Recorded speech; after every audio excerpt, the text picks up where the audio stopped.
Good morning, everyone. Welcome to the fall stakeholder briefing of the West Michigan Food Processing Association and with a partnership co-host with Ottawa County.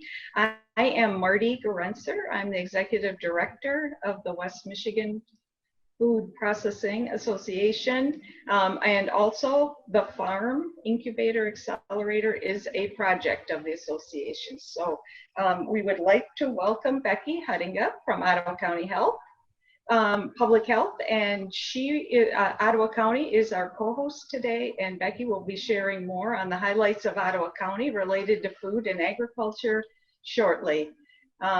This is a quick rundown of the agenda. We know you all have busy schedules. We hope you will stay with us the whole time. But this will give you some timing on how things are. We've got an action-packed schedule as usual. So 9:45, we will have a special announcement for the association. We'll move into at 10 o'clock pillar updates, our strategy updates that we always do with a key focus on the farm construction and our implementation when we'll be open, and our pandemic support. At 10:30, Ottawa County will share an overview. And then we'll move into 10:45, our future food roundtable, how our food and agriculture industry dealt with the pandemic and what they see as challenges and opportunities beyond. And then we'll finish up with MSU's Dr. Schauerman's video of the mobile processing unit and sharing more on the educational programming. So again, I would like to thank Becky Huttinga and team from Ottawa County. They are a co-host of today's meeting. You know, as we typically have these face-to-face, we were limited to being virtual like you all do. And we just want to thank them for being a part of this whole virtual setup and the meeting today.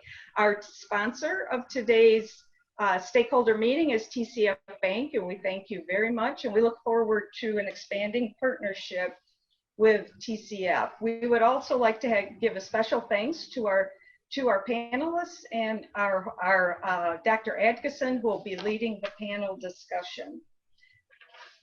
So with that, I think we're getting pretty close to getting ready to have our special announcement whenever we're ready for that. It looks like we're a little bit ahead of time there. So Becky, would you like to say just a few welcome words, and then we'll move into our special announcement? Sure. Yeah. Thank you, Marty.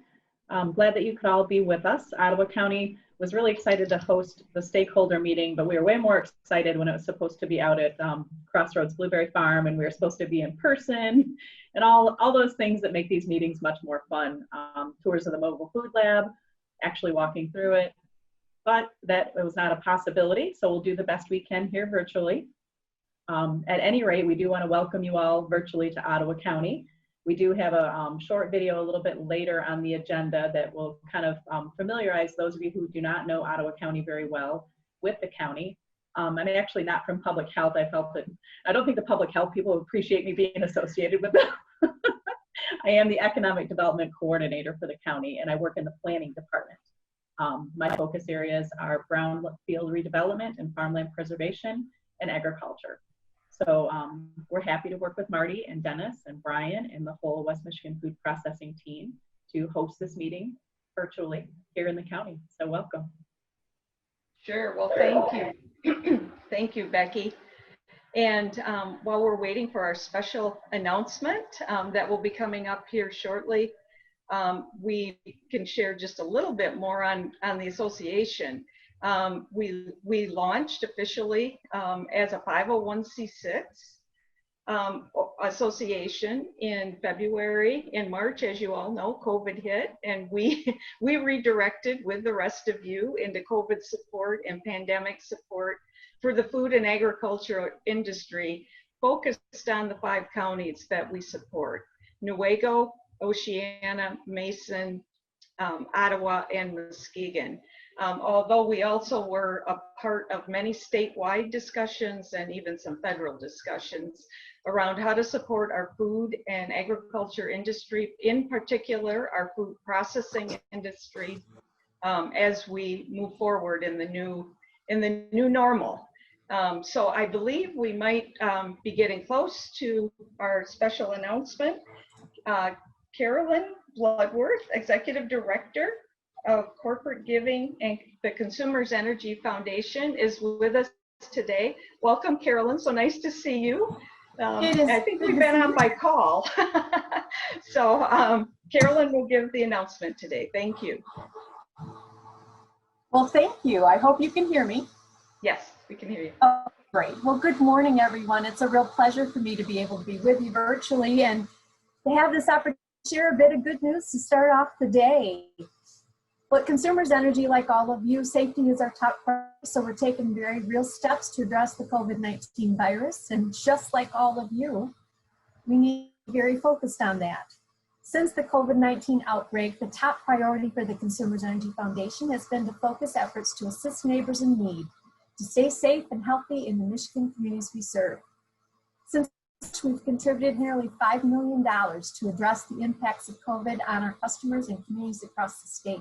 And our fundings included grants providing basic needs, hunger, a lot of hunger-related grants from small business, and hundreds of grants for small local nonprofits on the front lines helping those in need. For all of this, I can remember standing in the new farmers market in downtown Muskegon back in 2017 as we announced a major to help form the West Michigan Shoreline Food Processing Initiative, which is now your association. We could not be more proud of all that's been accomplished to expand and grow the processing sector since that time. And Mark, you and the team are amazing. And I have to give a shout out to two members of your team, Dennis Marvin and Howdeman. Both are treasured co-workers of mine, and we deeply appreciate their commitment to the association and this work. So here we are 3 years later. The association is doing fantastic work, and we're all facing some difficult times, evidenced by the fact that we're meeting here virtually. We recognize that you as food processors are essential, critical frontline workers. We know you've had to endure many challenges, including influxes of cost, reductions in your labor force, the COVID protocols, and dealing with our ever-changing Michigan climate.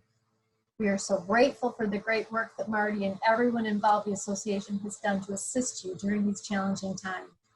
But that's why I'm so pleased to share with you this morning. The Consumers Energy Foundation is providing a $50,000 grant to Muskegon Area First and West Michigan Food Processing Association to counter the effects of COVID-19's impact on the food processing sector. We are thrilled to be putting these dollars into the hands of you heroes with a solid strategy to address this crisis.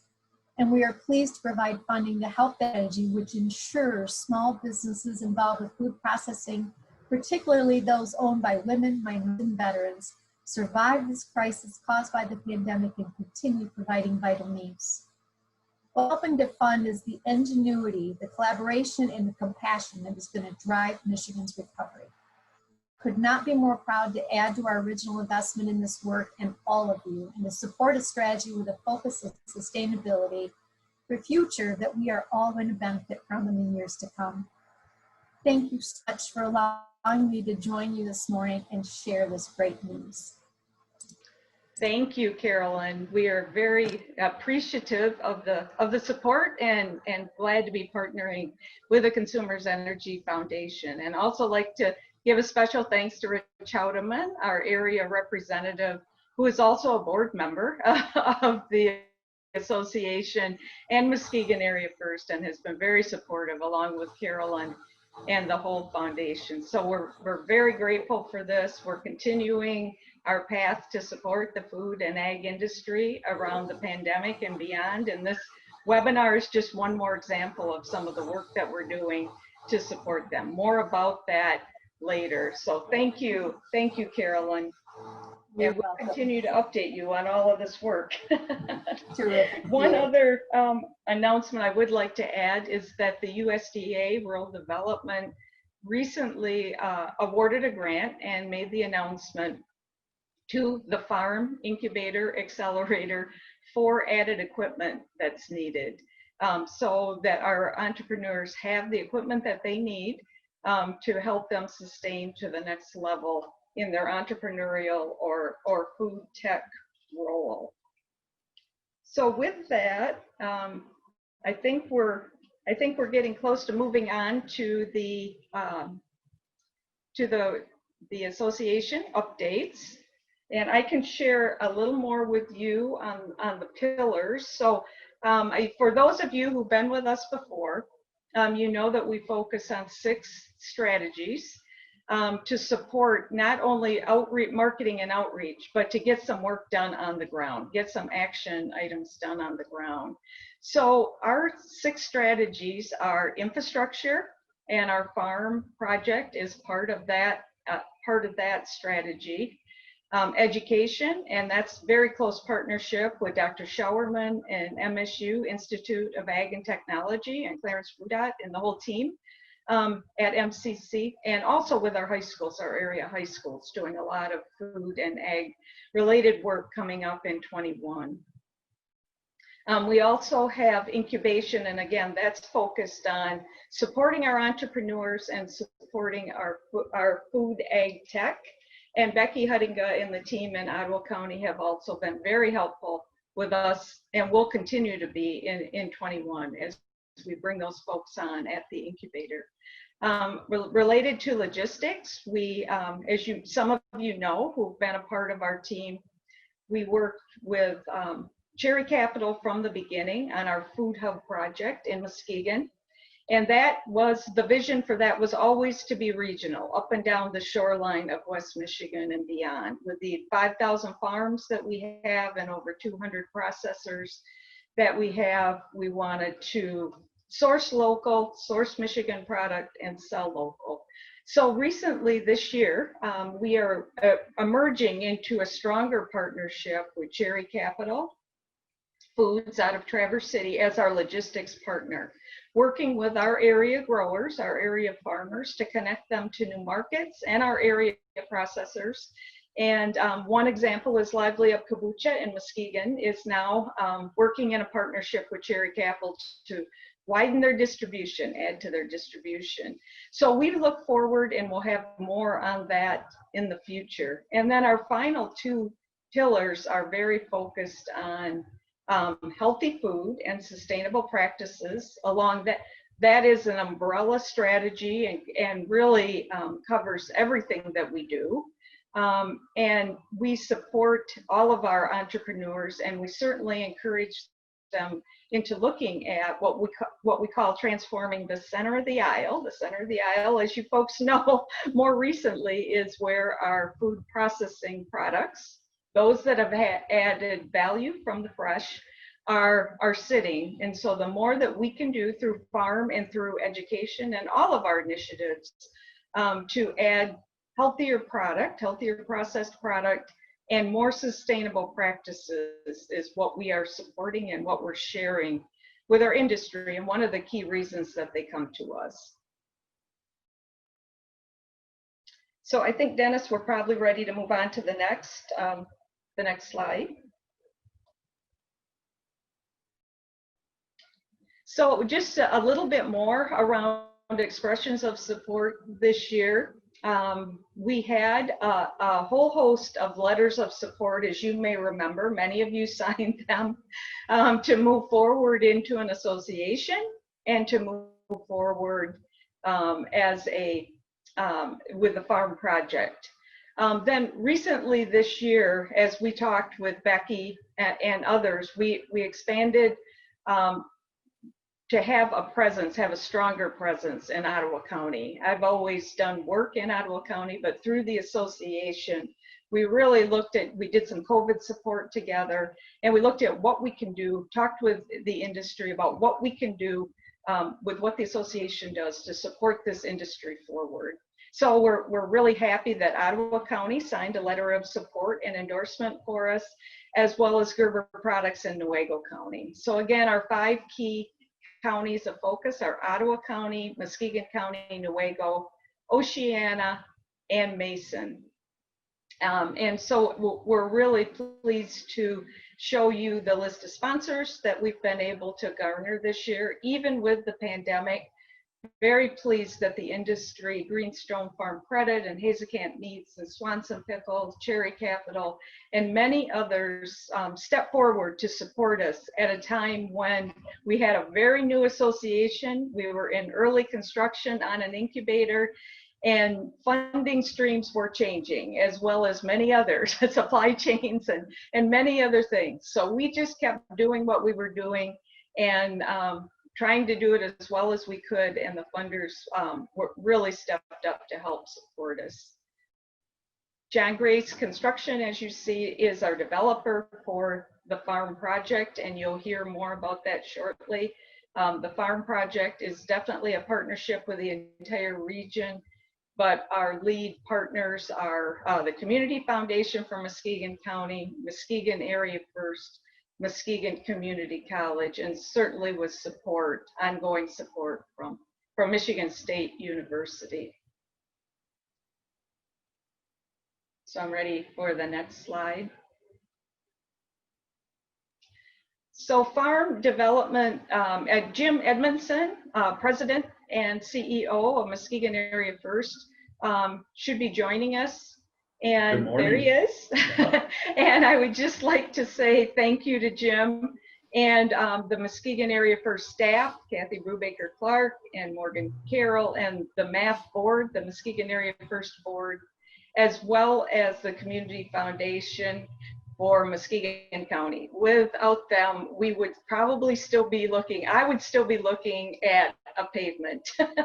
And between Muskegon Community College, Muskegon Area First, and the Community Foundation, we had very strong support and very strong leadership around incubators are tough to build.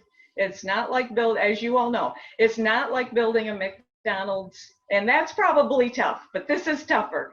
And also listening to the industry around how to build that incubator and how to it really is set up as a stage 2 incubator and accelerator, and that with that comes a lot of different challenges that small, medium, and large food processors and ag tech have shared with us. So Jim is going to share more about the Farm Accelerator and more about Muskegon Area First role with the association. Thank you, Marty, and good morning, everyone. It's been a different kind of year when constructing buildings. And so we started out at the end of 19 and had our developer builder in place and are getting bid documents together and sent out bid documents, and COVID hit. And so that's how we started our construction project. Bids came in. We did break ground and cleared the old asphalt off the MCC parking lot, and then we had to shut things down. And so we lost some time there. We lost time, and we also had price increases due to the double whammy of COVID.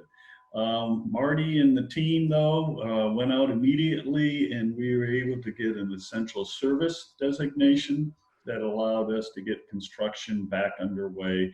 In the process, though, we did lose some time, but I'm happy to report that we're back on schedule and hope to be up and running in the early part of 2021.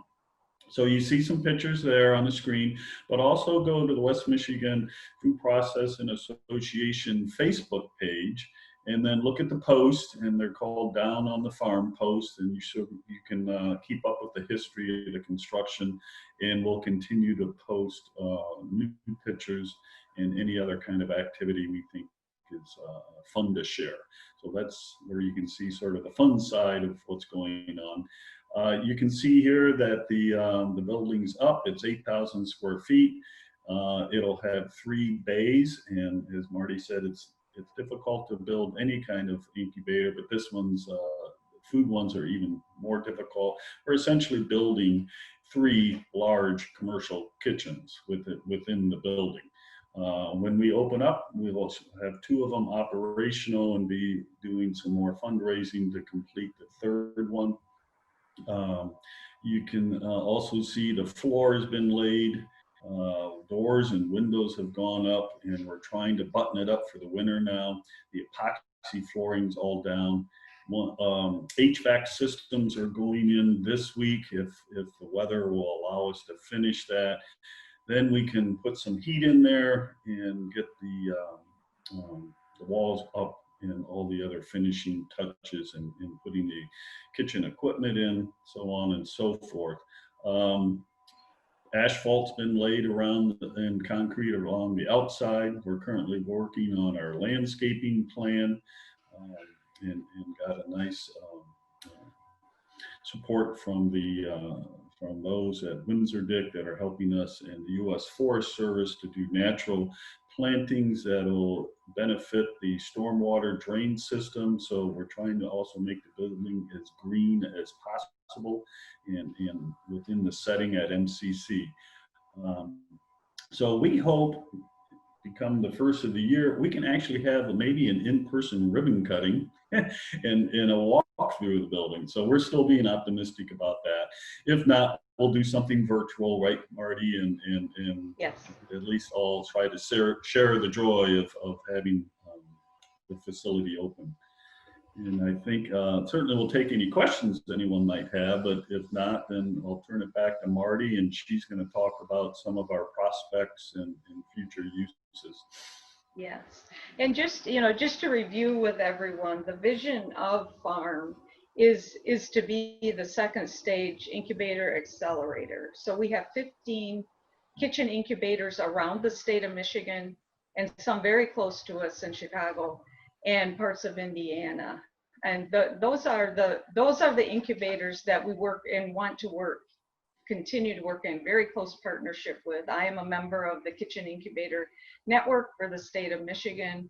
So I try to stay up to date on what their needs are and what's going on there.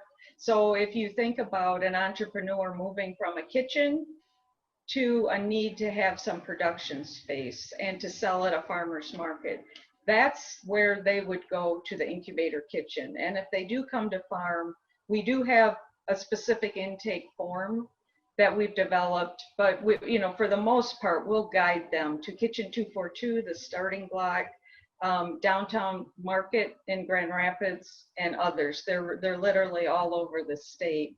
And when they are ready to scale, as we call it, ready to move on to build their business, to sell in some more retail outlets, add staff, have a heightened business plan, a more sophisticated business plan, and really just learn how to scale that business. That's when they're a candidate for FARM.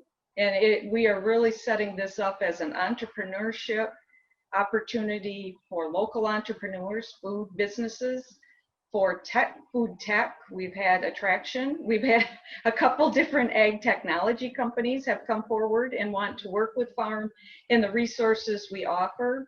We're working with MSU, with Grand Valley, with Grow, with SCORE, with Muskegon Area First, and other business resource providers to help these entrepreneurs scale around business acumen. That's often the first need that they have. And then they would use FARM not to set up their own business, but to come in and learn a particular new formulation or to show their new technology and train. It's really a pilot testing and training facility. There are 3 bays there. 2 will be completely finished by the beginning of the year. And our tenants that have come forward so far, if just one of them signs, will be filled for about 6 months. And I know there's a lot of back and forth with tenant discussion. Sometimes you can help them without having to actually set up space, and we certainly will do that. The Grand Valley Innovation Hub has reached out to be a partner, as well as Grow and others. MSU, the Product Center, and IAT, Institute of Ag and Technology. You'll hear much more from Dr. Schauerman here later in the webinar. We do have a hookup for the mobile processing unit at FARM. We certainly welcome and will do everything we can to support MSU, MCC's, Grand Valley's presence here. because without our educators, it won't be as strong of a program. And that is why, as we work through the launch, Jim and I have run and invited a farm advisory committee to oversee the launch. About a third of that advisory committee are educators. And we did that purposely to understand from them what their needs are, to use this as hands-on training, to use this as an attraction to their programming, to work with them, work with the area high schools and ISDs around these 5 counties, to advance and build in the culture of food, and that there really are viable careers with food and ag. That seems to be a best kept secret for some reason within our industry, as we all know. So we are again, shining the light, along with many others, the spotlight on food and ag. So if you think about farm, think about entrepreneurship, think about talent development, and think about a one-stop shop. That really is the vision for farm. That's the vision that the industry wholeheartedly embraced and accepted, and our educators as well. So just a, kind of a brief rundown of tenants is we have a couple entrepreneurs, again, fresh to value added, very local, looking with high aspirations. One wants to become national. One wants to really strengthen her product lines. Again, we work with women, veterans, minorities. They're all coming forward and asking for help. We've also had a couple different, what we refer to as ag technology. One can take what otherwise would be wasted product, run it through their equipment, and out comes a powder that now can be a new profit center for the farmer, and is a high nutrient dense powder that can go into pharmaceuticals, can go into beverages and other products. So now we've reduced waste, reduced the carbon footprint, and we've added a profit center to our farmers and food processors. So they sell that equipment. They want to be at farm to help train farmers and food processors in how to use this equipment, in the hopes that, of course, they'll sell the equipment. And so that we were just thrilled that they came forward, and we will do what we can to help them. We've got 5,000 farms surrounding us, so we really want to do whatever we can to help them. Another one has a technology to extend the life of fresh product, which could play a huge role with our small, medium, and large processors, as well as for an opportunity with cross-lake shipping. There's just a lot of opportunity that we see there, and we look forward to talking with more ag tech folks. I have joined the Food and Ag Work Group of the Michigan Israeli Business Accelerator Partnership. That's a statewide partnership to bring best practices from Israel back to Michigan, back to our farmers and food processors here. So, and a lot of that is ag tech focused. So we'll learn more about how that works and how we incorporate that into what we're doing at farm. We're working closely with the MSU Innovation Center, and that they help ag technology, new technologies, advance to commercialization. Again, we are the connector and the resource provider for. Sometimes these resources are available to these entrepreneurs, and they just don't have the time to find out about it because they're busy doing production and they're busy doing their, working on their product line. So there's a lot going on related to farm. Our focus with the association will be supporting farm as we move forward. We're going out Monday, October 26th, with a position description for the farm manager, for that person who will head up the operations of farm, supported by the association and Muskegon Area First, and the others in the community and in the region. We'll share that through our stakeholder list. If you receive the invitation to this webinar, you all will see that job description. There also have been some already that have inquired. We'll share it out, the Michigan Business Accelerator Association. I'm learning all these new associations. We'll also share it for us, as well as the National Business Accelerator Association. So we're casting a wide net. And again, we want to have equip that farm manager with the resources that they need to be successful, and to move us forward as we look to the 21st century of future of food.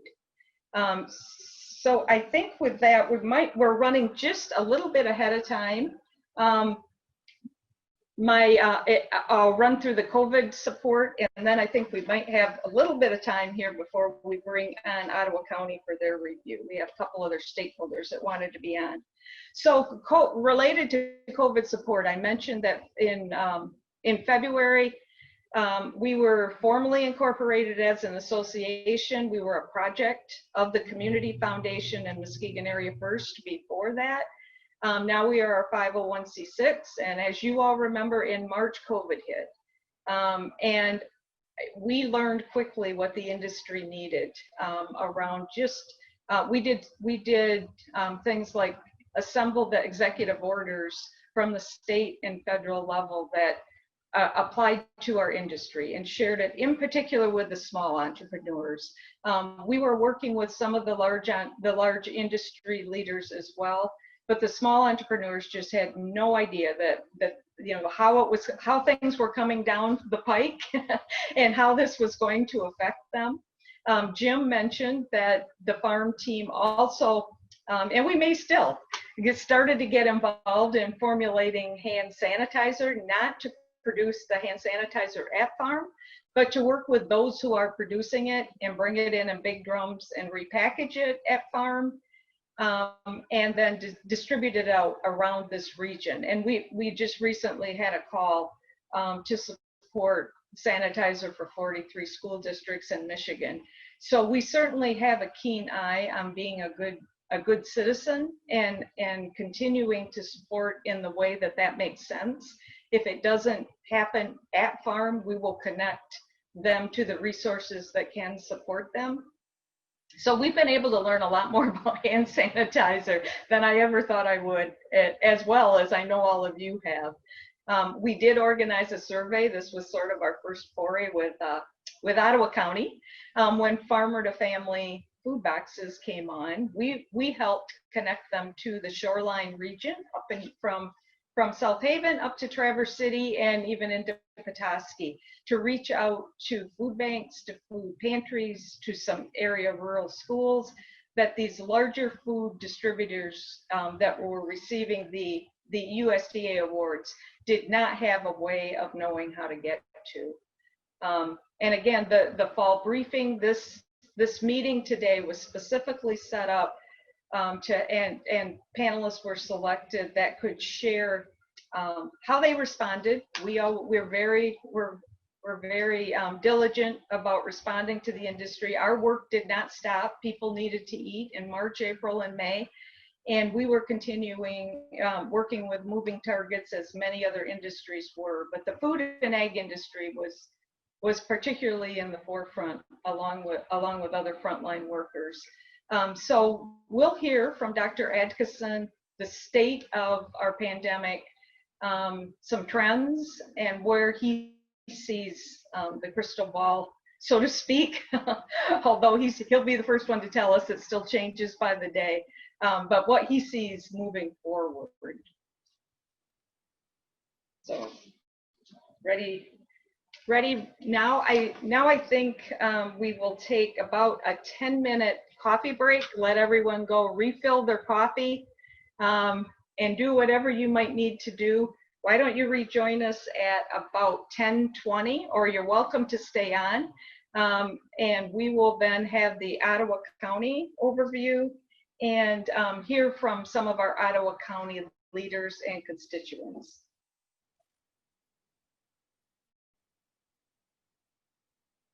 Oh, I just got word from my directors that we are ready. Everyone is on. So whenever you're ready, Dennis and Becky, we can we can move forward with the Ottawa County video.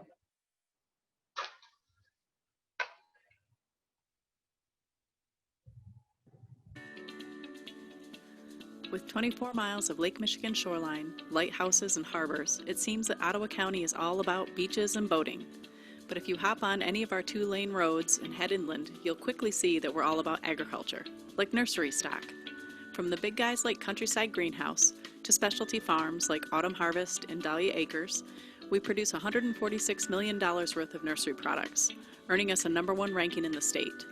And that's nearly 30% of our $506 million in total ag receipts, which ranks Ottawa County 3rd overall statewide. We're also all about blueberries. We have Crossroads, First Pick, Reinders, A&L, and I haven't even gotten to Park Township yet.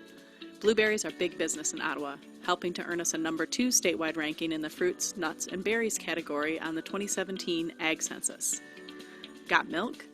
From the multi-thousand cow Beaver Creek Dairy, based in Ottawa County but operating regionally, to the multi-generational 80-cow dairy at Radarinks, Ottawa County's got milk. And not just fluid milk. From Hudsonville Creamery ice cream to cheese cultured by a young, second-generation dairy woman at Greenvale Farm in Coopersville, we are undeniably dairy. I could go on and on. This is just a short list that scratches the surface of Ottawa County's agricultural abundance. Much of it is ready to enjoy fresh from the farm gate, but much of it can also be made even more delicious by our many food processors. Multinational food giants such as Kraft Heinz, Leprino Foods, and Tyson have a strong local presence. But we also have many local processors that distribute nationally, including Kent Quality Foods, Request Foods, and River Ridge Cider. Couple these major players with our wide variety of small meat shops, local farm markets, and other specialty products and stores, and it's easy to see that we're big in the food business. Food and agriculture are critical not only to our county's economy, but also to our residents' sense of place, and we strive to support this industry. We boast highly impactful organizations and initiatives such as our very active County Farm Bureau, 2 FFA chapters, a farmland preservation program, and much more.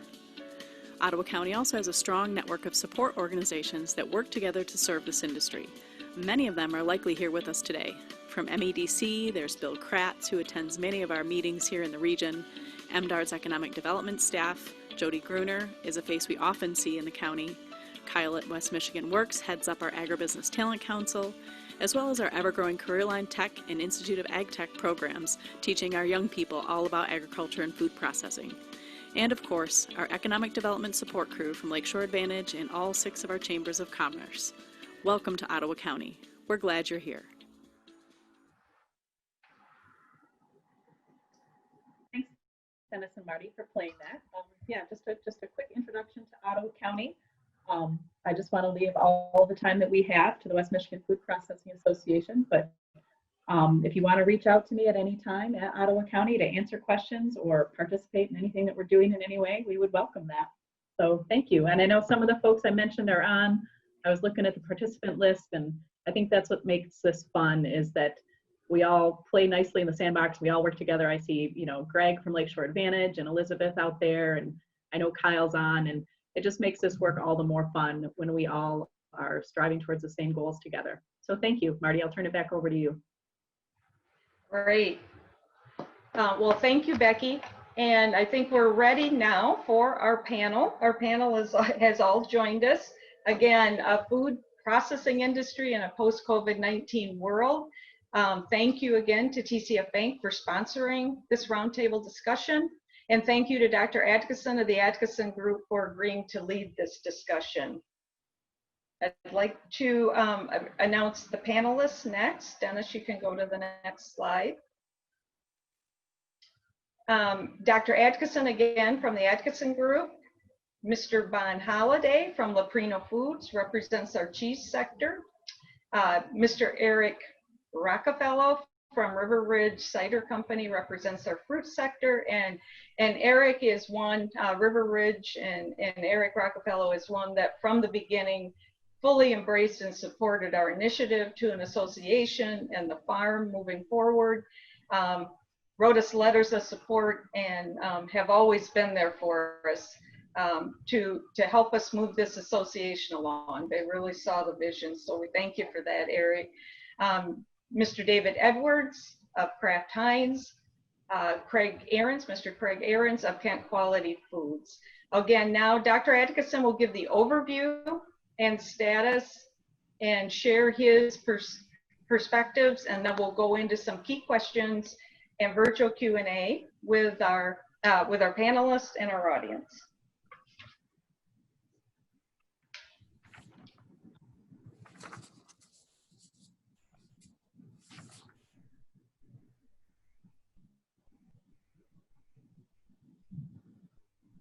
Oh, I think we are waiting Dr. Atkinson's entry. So I can talk a little bit more about how we selected the panel while we're waiting for him.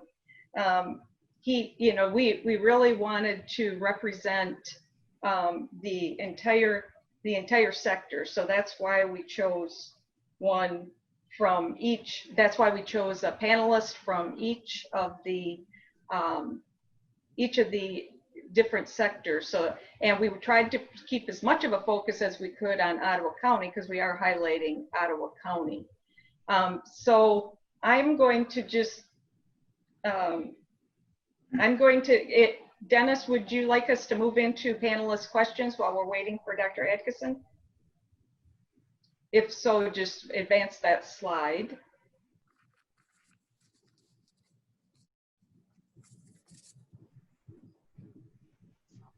Marty, would you like to take a minute and let the panelists say a little bit about themselves, or do you want to be ready right when Dr. Atkinson comes on? Sure, that sounds like a great idea. So, Bon, if you want to just introduce yourself and say a little bit more about your company, we're just waiting for Dr. Atkinson. Okay, can you guys hear me? Yes. Okay, yeah, I work for Loprino Foods. We are the world's largest manufacturer of mozzarella. We've been in business just over 70 years this year. We here in Allendale take in about 2.6 million pounds of milk daily and process that out to close to 400,000 pounds of cheese a day. My experience here, I've been with the company going on 19 years. I started out in the quality realm, went over to production, and since then I've been able to advance up to the plant production manager. So. That sounds great. Let's go to Eric next. Is Eric on?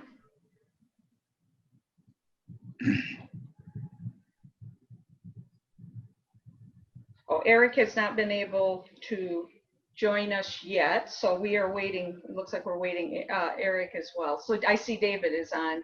David, do you want to share a little more about Kraft Heinz and what you're doing? Certainly. So good morning, everyone. Again, David Edwards. Again, Kraft Heinz. Again, I think everyone knows Kraft macaroni and cheese and Heinz ketchup. So here in Holland, we are primarily focused on the Heinz brand. So if you get Heinz mustard, Heinz relish, Heinz vinegar, Heinz barbecue sauce, you're getting it all made here locally in Holland, Michigan. So, Kraft Heinz has 39 manufacturing locations in the United States and several more worldwide. So, been around a long time. Obviously, the two companies merged in 2015 to become something even bigger. So I'm glad to be here. So thank you. Thank you. And just another local connection is Swanson Pickle, of course. Yes, we definitely work with Swanson a lot. So yeah, our biggest pickle farmer here in Muskegon County. Also on my board, Katie Hensley is our board of directors chair for the association, and has a good, tight partnership with Kraft Heinz. So we're really glad to have you here today. Thank you for having us. Sure, thank you. Craig Ahrens. Good morning, everyone. Thanks for having me on as a panelist today. I work for Kent Quality Foods. We're a local manufacturer, co-packer of hot dogs, everybody's favorite food. We have 2 locations, one in almost downtown Grand Rapids on Leonard Street, and we recently built a greenfield facility here in Hudsonville, Michigan that opened in 2018. So we co-pack for a lot of customers that most people would recognize their names. We don't have a brand of our own that we have out there. But if you've been to local restaurants, you've probably had a Kent Quality Food hot dog. So appreciate the opportunity to be a part of the panel today and look forward to the conversation. Well, and we are pleased to have you. Thank you for your time. I know it's a busy time, and it's really important for particularly our small food processors to hear from you all, but I know there are large companies on the webinar today as well. So Dr. Atkinson has been able to join us, and we welcome him today again of the Atkinson Group. And our sponsor is TCF Bank, as we mentioned. So Dr. Atkinson, you can take it away. Thank you. Pleasure to be with you today, and excited to be part of this group to talk about COVID-19 and a little bit of an update from me initially, and then obviously explore what lessons we're all learning and how we can continue to manage this, because clearly it is not going away. So what I plan to do is to sort of provide you with some general updates around what I'm seeing, and what we'll talk about is just some general trends in terms of what we're seeing currently in different parts of the country, and comment on the world. Let's focus a little bit on the ongoing challenges and the impact of influenza, which obviously is something that I think many are thinking about, is what's that going to do to, what are we seeing so far, and what's that going to do to our COVID-19 situation. And then finally, to get into what I see of where this is headed as we go forward, and then obviously jump into more thoughts from the panelists and some questions, hopefully. So let's go to the next slide as we start to talk about trends. As I look at the trends and sort of focus back on when this really began to impact us in North America, and we go back to mid-February when we started to see the first few cases on the West Coast, the explosion of cases in Europe, and then followed by an explosion of cases on the East Coast as the virus sort of spread its way across the world. Since then, obviously, we've seen big differences, state by state differences in terms of infectivity, case rates, progress, opening, not opening, economic pressures, many factors and variables that are impacting the way in which we're all having to handle this. On the global front, it's intriguing to watch what's going on in different parts of the world. What I believe we're seeing currently in the US is our third wave of cases, and I'll show some data in just a second to sort of explain a bit more what I'm seeing. But I'm sort of seeing it as the third wave. Some people talk about, oh, it's the second wave, but I'll show you what I mean. If we look globally, as I mentioned a few seconds ago, it's just we've got essentially in Italy and other parts of Europe, we saw an initial spike. It went down, and now they are struggling big time in Europe. If we look at the data that's up on the screen right now, is US daily cases as of 2 or 3 days ago. And what I want to take away from this is what I mean about the 3 phases. We spiked up steeply in March as it caught hold, mainly on the East Coast. It then began to drop down. We saw a second big wave in the summer. And again, as you'll all remember, that was not on the East Coast. That was mostly Arizona. It was Texas. It was California. It was Florida. It was states that hadn't seen a lot in the first wave. It then began to diminish. And now, as you can see very clearly, we're on our third wave, which we will speculate as to where that's going to go as we go forward. But the state-by-state variations are really quite striking. Let's go to the next slide, where we look at what happened in New York. Very high initial case rates, very high mortality rates, a lot of changes in New York, drove the numbers down. And apart from a sort of little blip recently, it's basically stayed down. So obviously one of the questions is what's going on in New York that has controlled this? And I think part of the control in New York is just a recognition, like, this was really scary.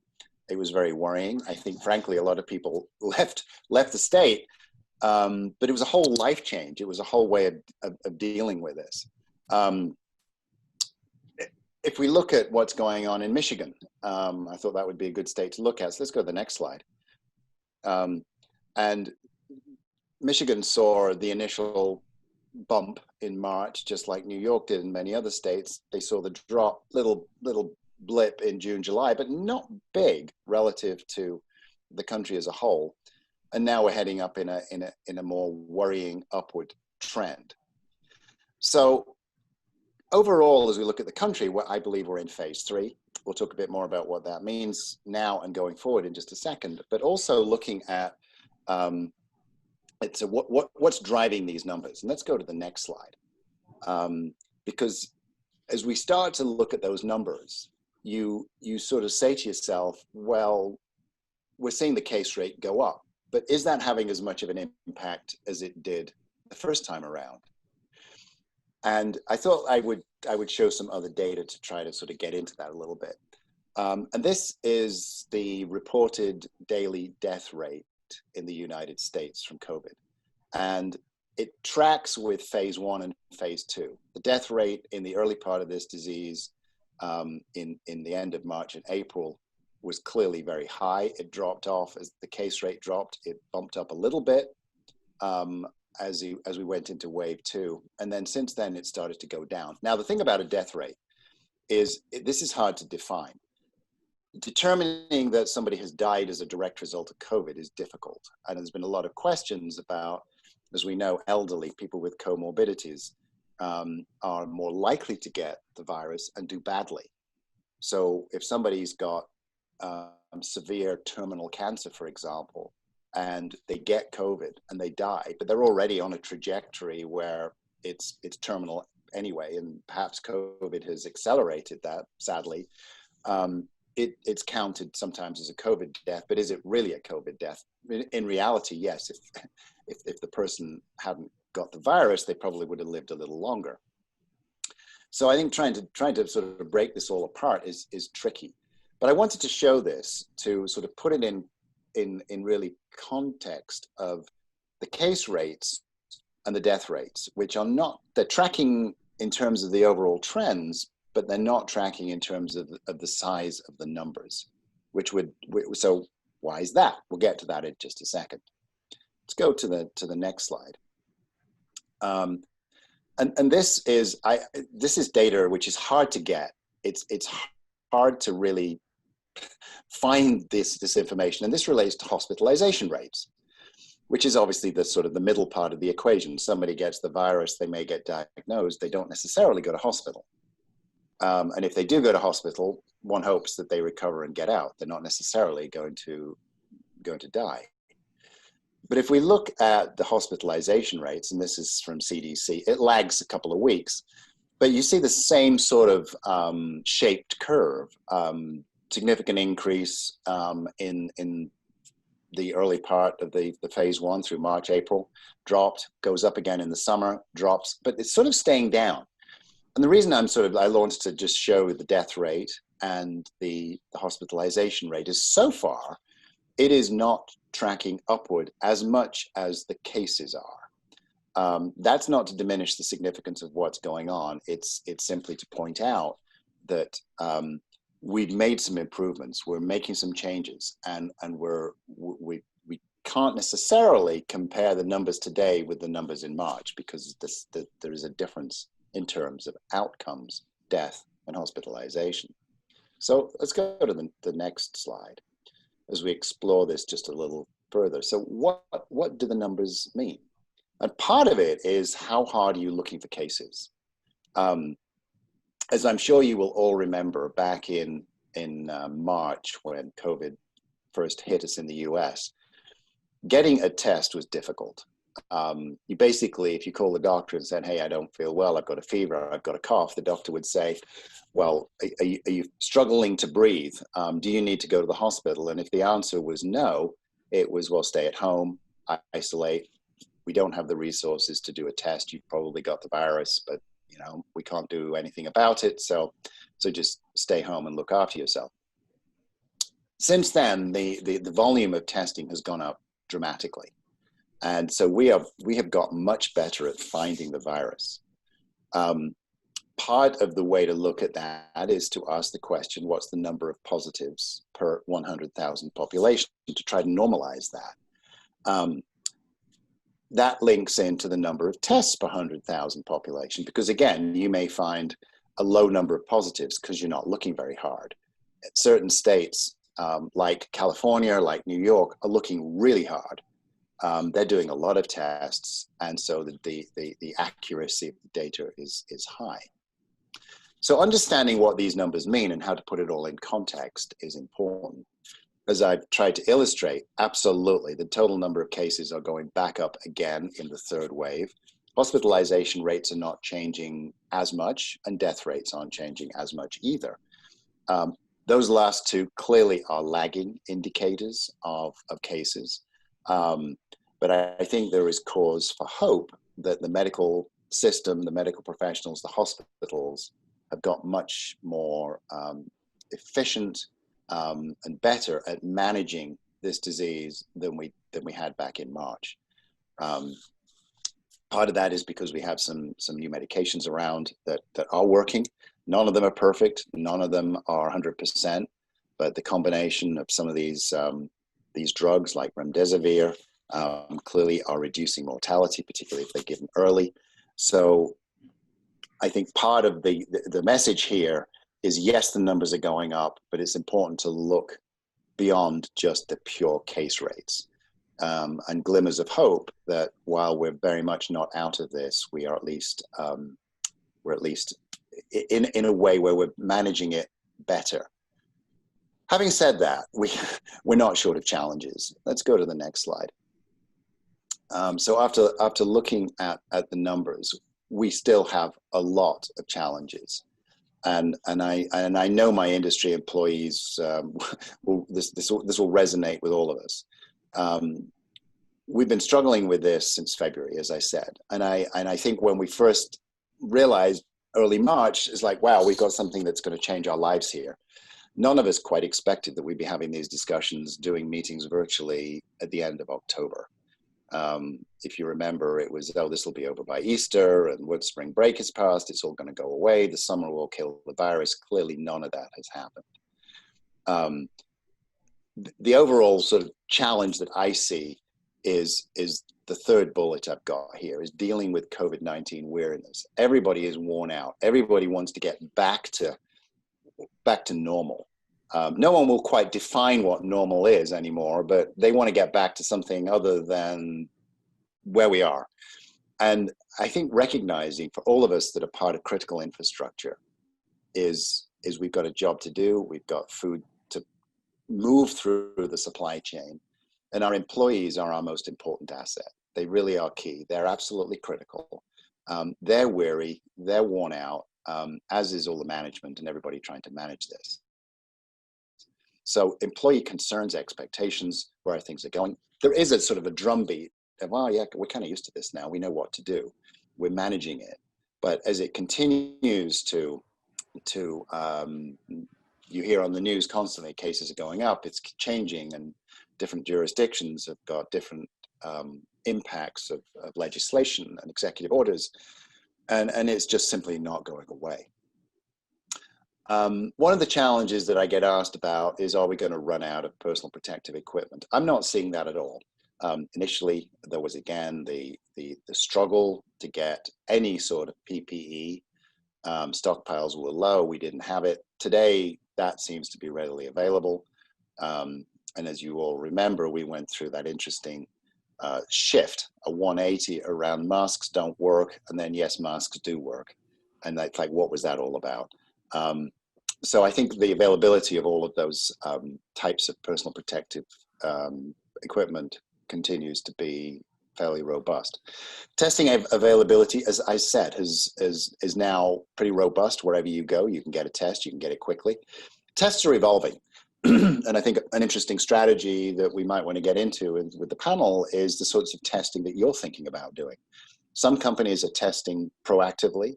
Some companies are offering tests to employees. Some companies are not. So there's different strategies around how to do that. Remembering that the type of test you take has got different levels of accuracy. Some have high false positives or false negatives. Some are very accurate. Some take 15 minutes. Some take several days. So testing remains a challenge. When to test, how to test, should we test? Another challenge is different approaches from public health officials. Across our 50 states, we've almost got 50 different ways this is being managed. Doesn't help, particularly with a company that's got operations in multiple jurisdictions. It makes life very difficult. You have to be tracking with what's going on at the local level. And keeping in mind that Centers for Disease Control offers guidance. That's what they're about. They don't tell you what to do. They give you guidance. It's the local public health officials at county level, at state level, that are actually putting out specific requirements and regulations and things that you have to do to meet them and not be in default. So there's still a great deal of challenge remaining as we look to where this is further headed. So what does the future hold?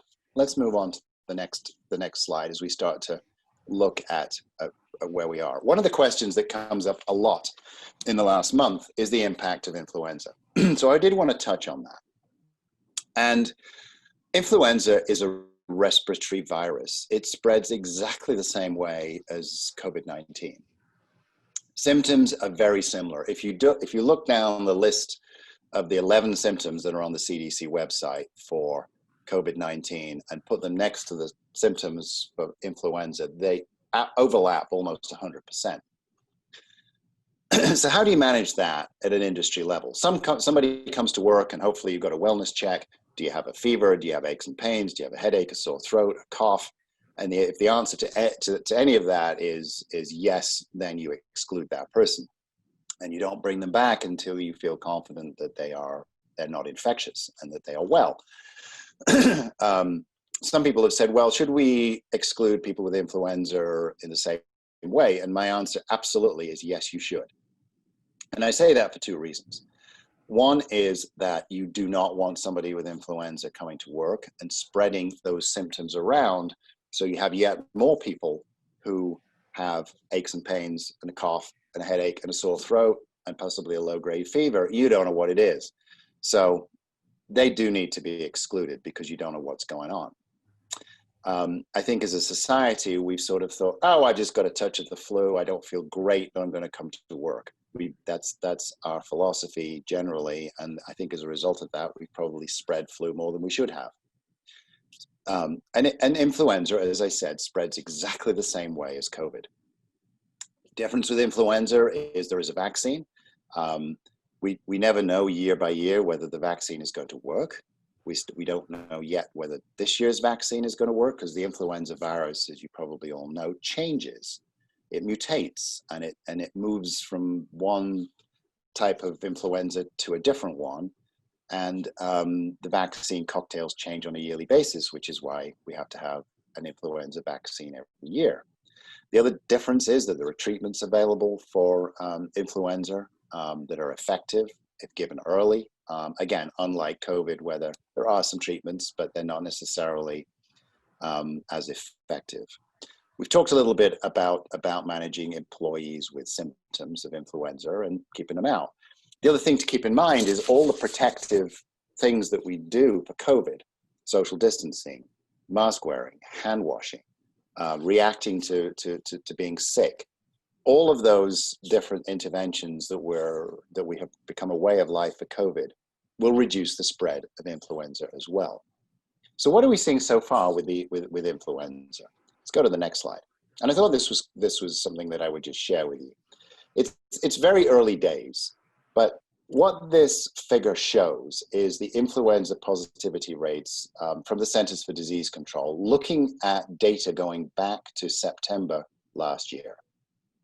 So the graph that's up on the screen, over on the left there, we've got the number of cases basically, and across the bottom we've got the time, and the time isn't done by date, it's done by week, and it's a little hard to read, so I'm sorry about that.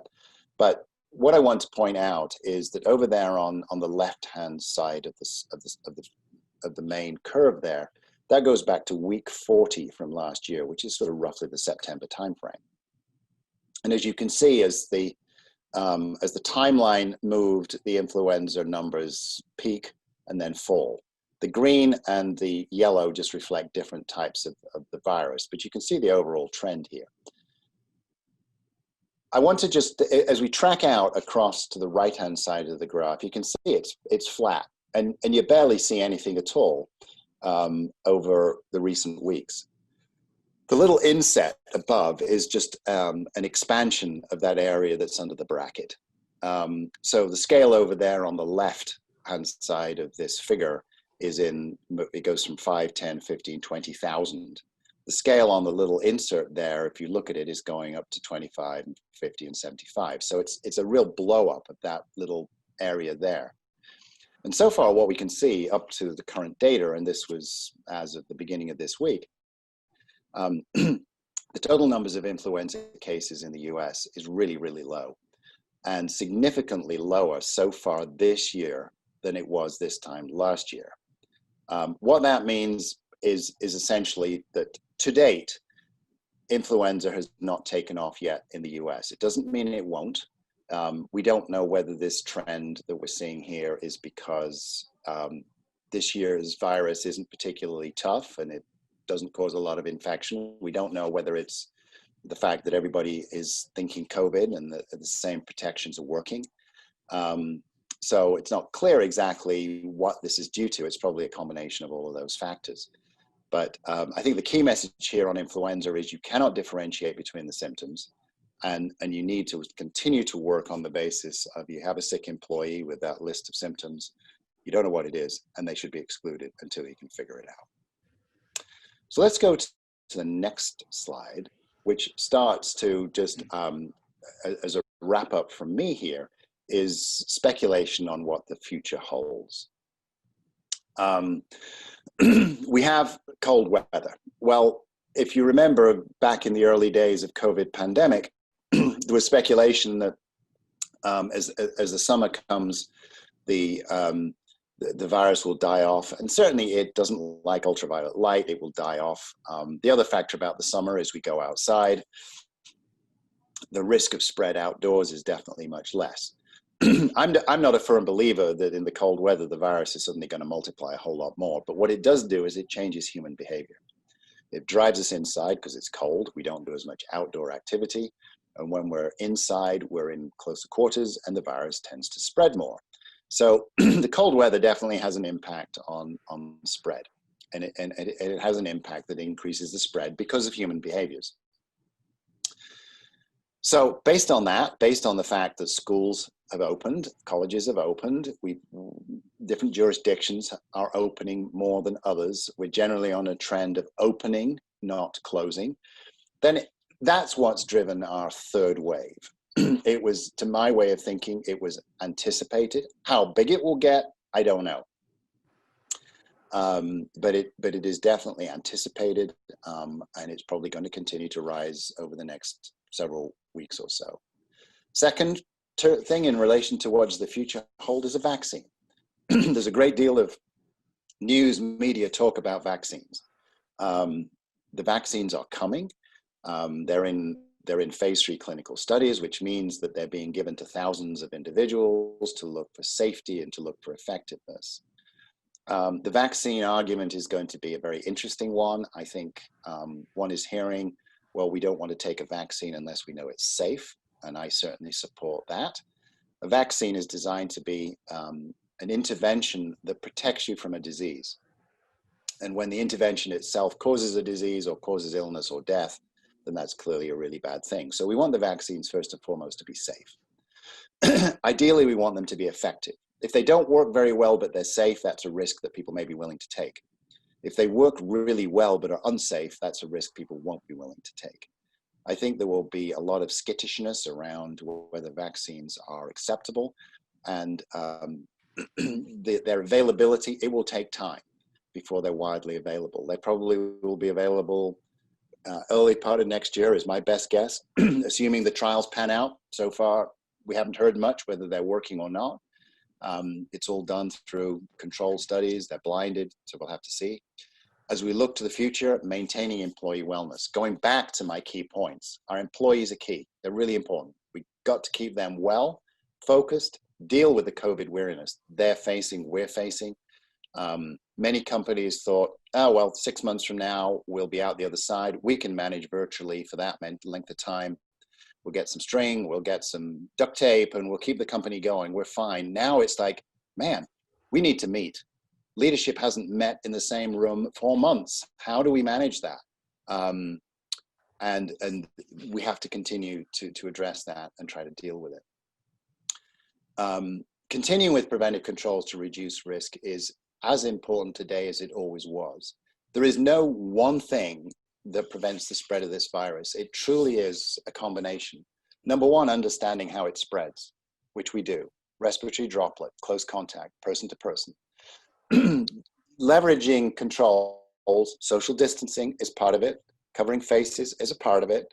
Washing hands, cleaning contact surfaces is a part of it. There's no one thing there that manages all the risk. Continuing to put it together as a package for overall risk control is our best strategy at continuing to drive through this. My anticipation is that we are going to continue to struggle with this through the winter into the early part of next year. We need to be looking at 3 months minimum of continued challenges, and I'm being optimistic at that, and it may be longer. I'm hopeful by spring next year we'll be in a very different place, but this vaccine continues to surprise us.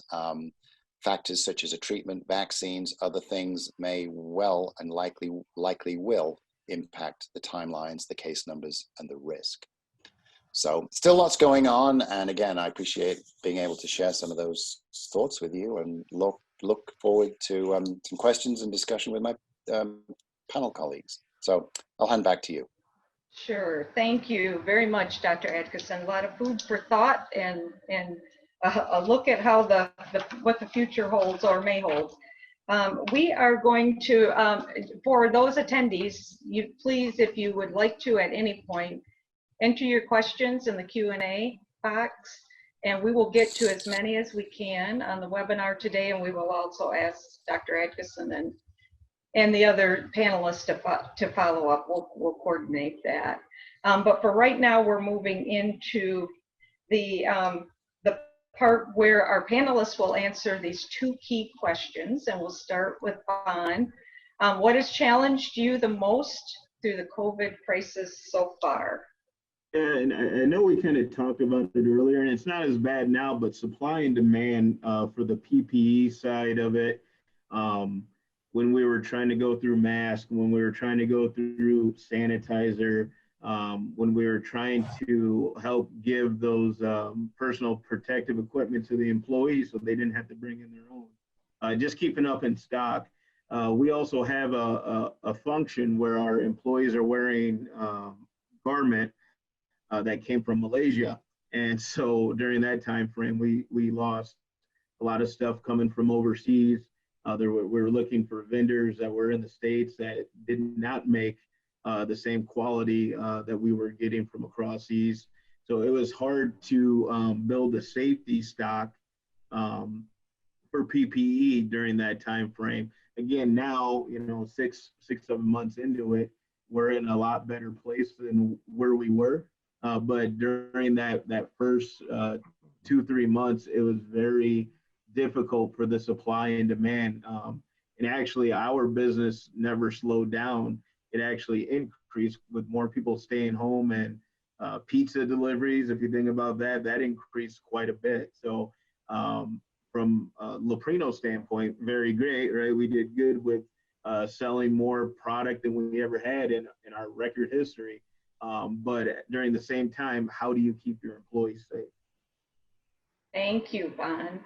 Eric, we'll go to you next, and welcome to, and thank you for your time today. I know this is a busy time for apple packers and apple cider producers. What has challenged you, what has challenged you the most through COVID-19 crisis so far? Well, we had the same issues like Bon just said, and then probably expanding on that is has been supplies in general. You know, with our suppliers, it's been somewhat of a challenge to get packaging and other materials for us to stay running. And then the employee situation, you know, whether people have had whether they have had COVID or think they have COVID, the testing early on, and to some extent, the testing has been a challenge. I wish we could get the, you know, I hear about the 15-minute test on TV. I think that would definitely be a benefit for our company. We've had people that have been off several days to go and get negative tests, you know.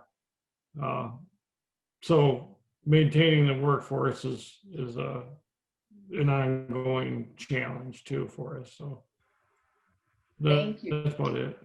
Thank you, Eric. And we'll move on to Kraft Heinz with David. Same question, what has challenged you the most through the COVID-19 crisis so far?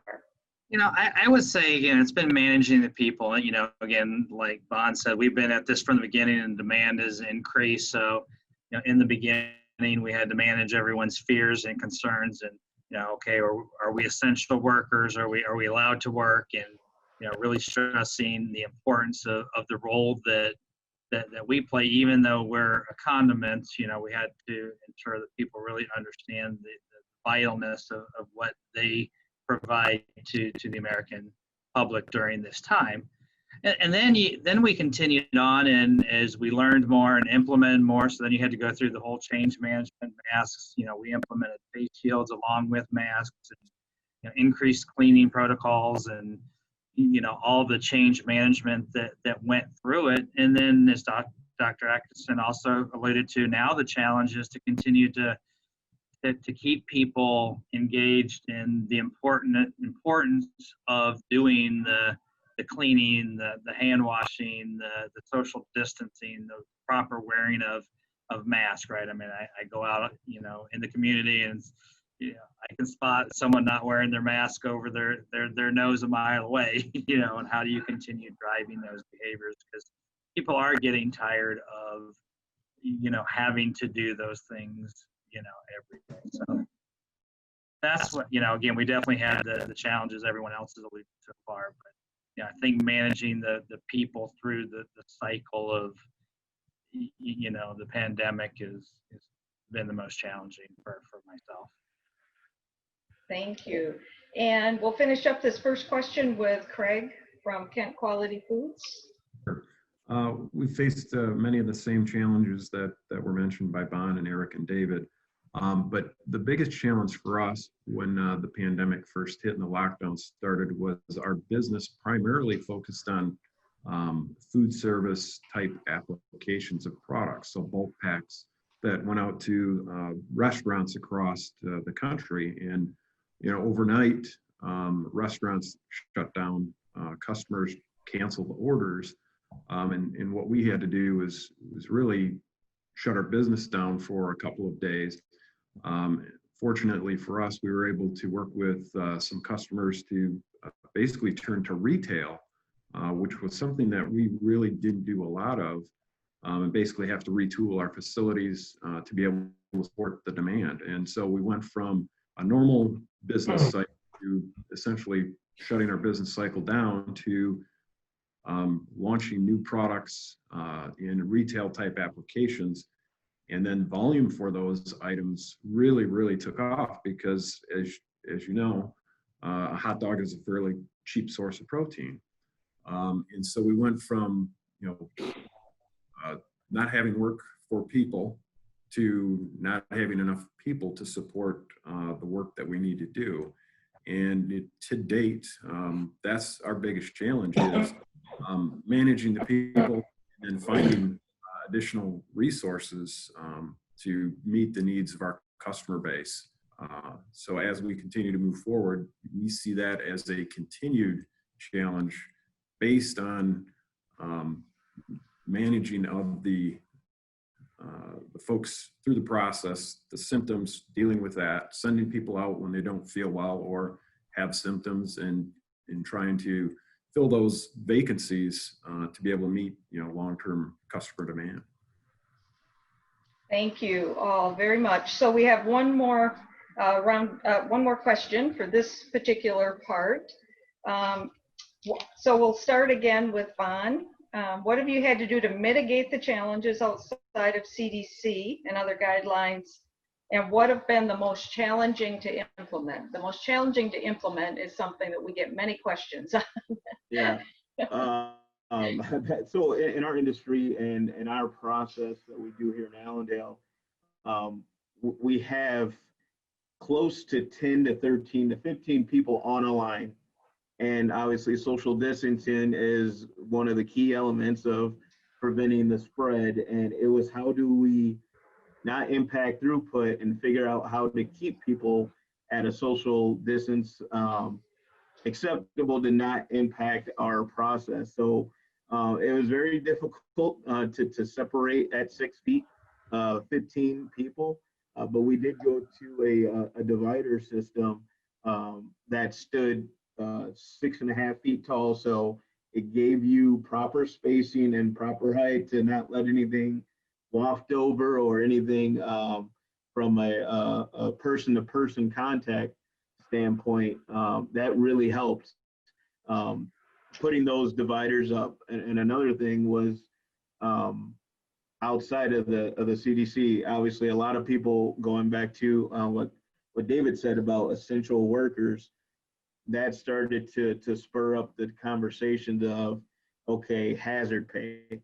So that was a very difficult one for the company to see through. Instead of calling it a hazard pay, we did do a appreciation pay at the end of each month for, I think it was the first 5 months. Now it's kind of normal business, but that was a very difficult one for us to do, because we didn't want to call it a hazard, because we did still want to show them appreciation and that they were essential to our infrastructure, but we didn't want to call it a hazard. We did it out of our appreciation for the employees. Thank you. Eric, we'll move on to you with what have you had to do to mitigate the challenges outside of the guidelines, CDC and other guidelines, and what have been the most challenging to implement? Yeah, probably, we've done different things, like Bon said, with the separation of the employees and stuff, but just getting the employees trained that if they're not feeling good, to stay home or let us go, or let us know that they're not feeling well. I think that's been the biggest issue with all of our operations is the people just kind of wanting to come to work, even they think they just have the flu or something like that, or maybe they do, but anyway, that's the one thing that sticks out, is people actually being healthy coming to work. Yeah, thank you. David? So again, we didn't probably have as much challenges as Bon did. We did have some spaces that people had to work within the 6 feet, but for us, within the guidelines was the communication. So especially with our lead employees and our supervisors that had to have conversations, working in a noisy manufacturing environment, it was already hard enough to talk, so it requires that close contact. So, again, we made a tough decision early on to not only go to face masks, but to go to face shields and face masks. So basically every employee had their own personal barrier when talking. But I think, outside of the CDC guidelines, for us was the demand for vinegar, right? Vinegar is, dual purposed, cooking but, a lot of people use vinegar for cleaning. So our demand has really shot up. We're still working, 6+ days a week to meet the demands, and we'll be continuing for a while. That's led to, supplier issues. So we're really having to work with our suppliers and increase their capacities as they're dealing with COVID as well. And additionally, that's something that we had worked really hard was to make our operation much more efficient by not changing over as much and kind of doing things in a planned succession to minimize that downtime and startup time. But, with that, the demands, we've basically had to change over every single week. So we're running 6 days a week, and then on that 7th day, having to change over our line. So that's really been, our big challenge here, at our facility. Great, thank you.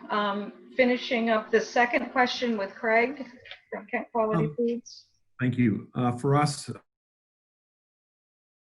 communication has been a challenge. The structure that we had in place with morning stand-ups and meetings with the team members on the floor to be able to set the plan for the day and be able to communicate on a very regular basis in close proximity really challenged us in how we needed to step back and look at how we communicate and what we communicate.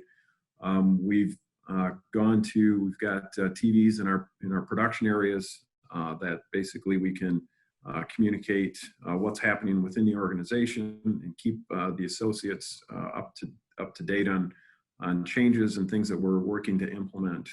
So communication has been a challenge. We've mitigated that or try to mitigate that through the implementation of technology and digital signage, and just ensuring that we're keeping people informed, because there are a lot of questions that have come up since really the outbreak had happened, and what's the direction of the company, where are we going, what are we going to do, and how are we keeping people safe as they come to work each and every day. So it continues to be a struggle and a challenge. I think we've become very adept communicate with the team members and being able to have that feedback come back from the floor, be able to react to the issues that they experience with, whether it be PPE, masks, and things of that nature that we've implemented in order to fall in line with the CDC guidelines.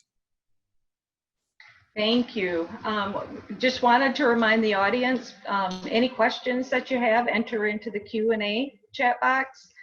And also, if you raise your hand, Brian will unmute you if you would like to ask the question yourself. I'd also like to ask Dr. Atkinson, would you like to comment on what you've heard on these two questions before we go on to the final questions for this round?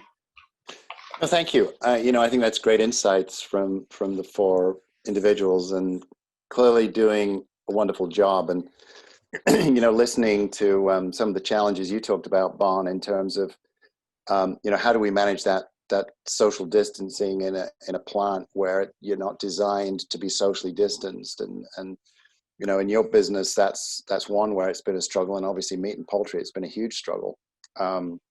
It's just how do you maintain those operations and do it successfully? I think your point about PPE is an interesting one. Yeah, it was a real struggle, and it's so far it seems to be less of a problem, but it hasn't completely gone away, even though it doesn't seem a huge challenge. I think reflecting back on testing, and I forget who was it who mentioned that. I think maybe it was. I don't know who it was, about 15-minute test. But those are desirable tests, and no one can get them. They're hard to get. But keep in mind with testing is it's a point of time test. It only tells you what the status was at the time the swab was taken or the saliva sample was taken. But those 15-minute tests can be very helpful, and some of the cost on those has come way down. They're very inexpensive if you can get them, but right now they're still not a useful tool. the comment about supply chain is an interesting one. And I think many supply chains have struggled for the same reasons we've all struggled, because they're facing the same issues as we are, with employee wellness and consistency. And one of the things that I've heard talked about a lot, but haven't actually seen an overt example of, is an increased risk for economically motivated adulteration. As suppliers get put under pressure to meet the demand of a customer, there's a bit more of a temptation with some perhaps to cut a corner and to embark on an economically motivated adulteration strategy, particularly if it's an imported product, perhaps. So just something to watch out for. Another drumbeat that comes up, which I haven't heard anybody mention, and thankfully in the US it has not been a big issue, is whether or not this virus is transmitted through food itself. Some parts of the world have made a big deal of that, and that has led to some significant economic consequences of refusing food, particularly meat and poultry. It hasn't really impacted the United States, but it certainly impacted Canada and other parts of the world. So again, looking at the science, that there's no indication that the virus is spreading through food or through food packaging. That was a concern at first, and thankfully for once all of us in the food industry dealing with an infectious agent, that when it isn't spreading through food. There's no evidence that it ever has, and but it continues to pop up on a regular basis. And I think we just constantly have to be vigilant to look out for that and make sure that doesn't suddenly gain traction in the media. And then my final thought, which sort of gets back to something I think Craig was talking about, and that's the pivoting that you had to do as you moved away from essentially a restaurant business into, now what do we do? And you pivot and you go towards retail. Lots of people have done that. And you commented on, the challenges around that, and you're dealing with absenteeism, you're dealing with employees that are sick, you need to keep your baseline employees well, but you're looking for temps, you're looking for you're looking for others that can come in and fill in because you've got production demands to meet. And I think everybody is struggling with the same issue. And when you bring temps in, what do you know about them? You've got to train them. And we didn't talk about conventional food safety so far, but I think we're all in the food business, and we need to continue to stay really vigilant on that score, because the challenges around that have gone up. And I say that because we rely on the consistency of our trained employees, people who know what to do, but we're having to shift people, and they're doing jobs they perhaps aren't completely used to. We're bringing in temps that clearly don't know our system, they don't know our culture, they don't possibly even know how to do GMPs properly. We've got to train them, we've got to watch them. And at the same time, our QA people who do know what they're doing, and certainly in some instances, and I don't know whether you've all experienced that, but they've had to go do other things. It's like, well, we need them on the line. We need, we're short on a line today, and we got to get, so the QA person is like, well, you do your QA stuff for some of the day, and then we need you on the production line this afternoon because we're short. And I'm not saying that's happened a lot, but all of these are just adding stresses and strains to our underlying core business of making food high quality and safe. And while obviously we've got a mix of companies here that are under FDA and USDA jurisdiction, the USDA seemed to have just kept on going. The FDA obviously changed their strategy around inspections. They stopped doing routine inspections for a period. Those are now coming back online, but they're generally giving you notice when they're going to show up. Full cause inspections have not stopped. Hopefully none of you have had to get into a full cause inspection, but my experience is that the regulatory bodies are being very aggressive around anything that's popping up that could be an outbreak or could be clusters. We've seen a couple. And interestingly, during this pandemic, we've seen two types of produce, onions and peaches, both linked to pathogens for which we've never seen before. And that's just indicative that there is no loss of vigilance from the public health officials around conventional food safety. And while that's not the focus of this discussion, it's part of what we do every single day. And the challenges to maintain that have just got harder. But great discussion, Marty. I think there's great comment. So Thank you. Thank you. We do have a couple audience questions, and I'll ask the question, and then please, panelist or Dr. Atkinson, jump in. The first one is from John Keenahan in Oceana County of Hanson Logistics. So he said they're seeing COVID cases being defined by OSHA employee standards. Therefore, the employee comp insurance pays for it. Have there been any discussions with providers or any compensation to help cover this cost? Anybody? We haven't had any kind of conversations yet around that. We are aware that OSHA is now more being in correspondent with COVID, going to validate that facilities and other workplaces are being maintained in a safe manner. But so far, nothing around the compensation of insurance. Great, thank you. Anyone else before we go on to the next one? I'll comment that I've seen big differences in different parts of the country in relation to OSHA retention and workers' comp, and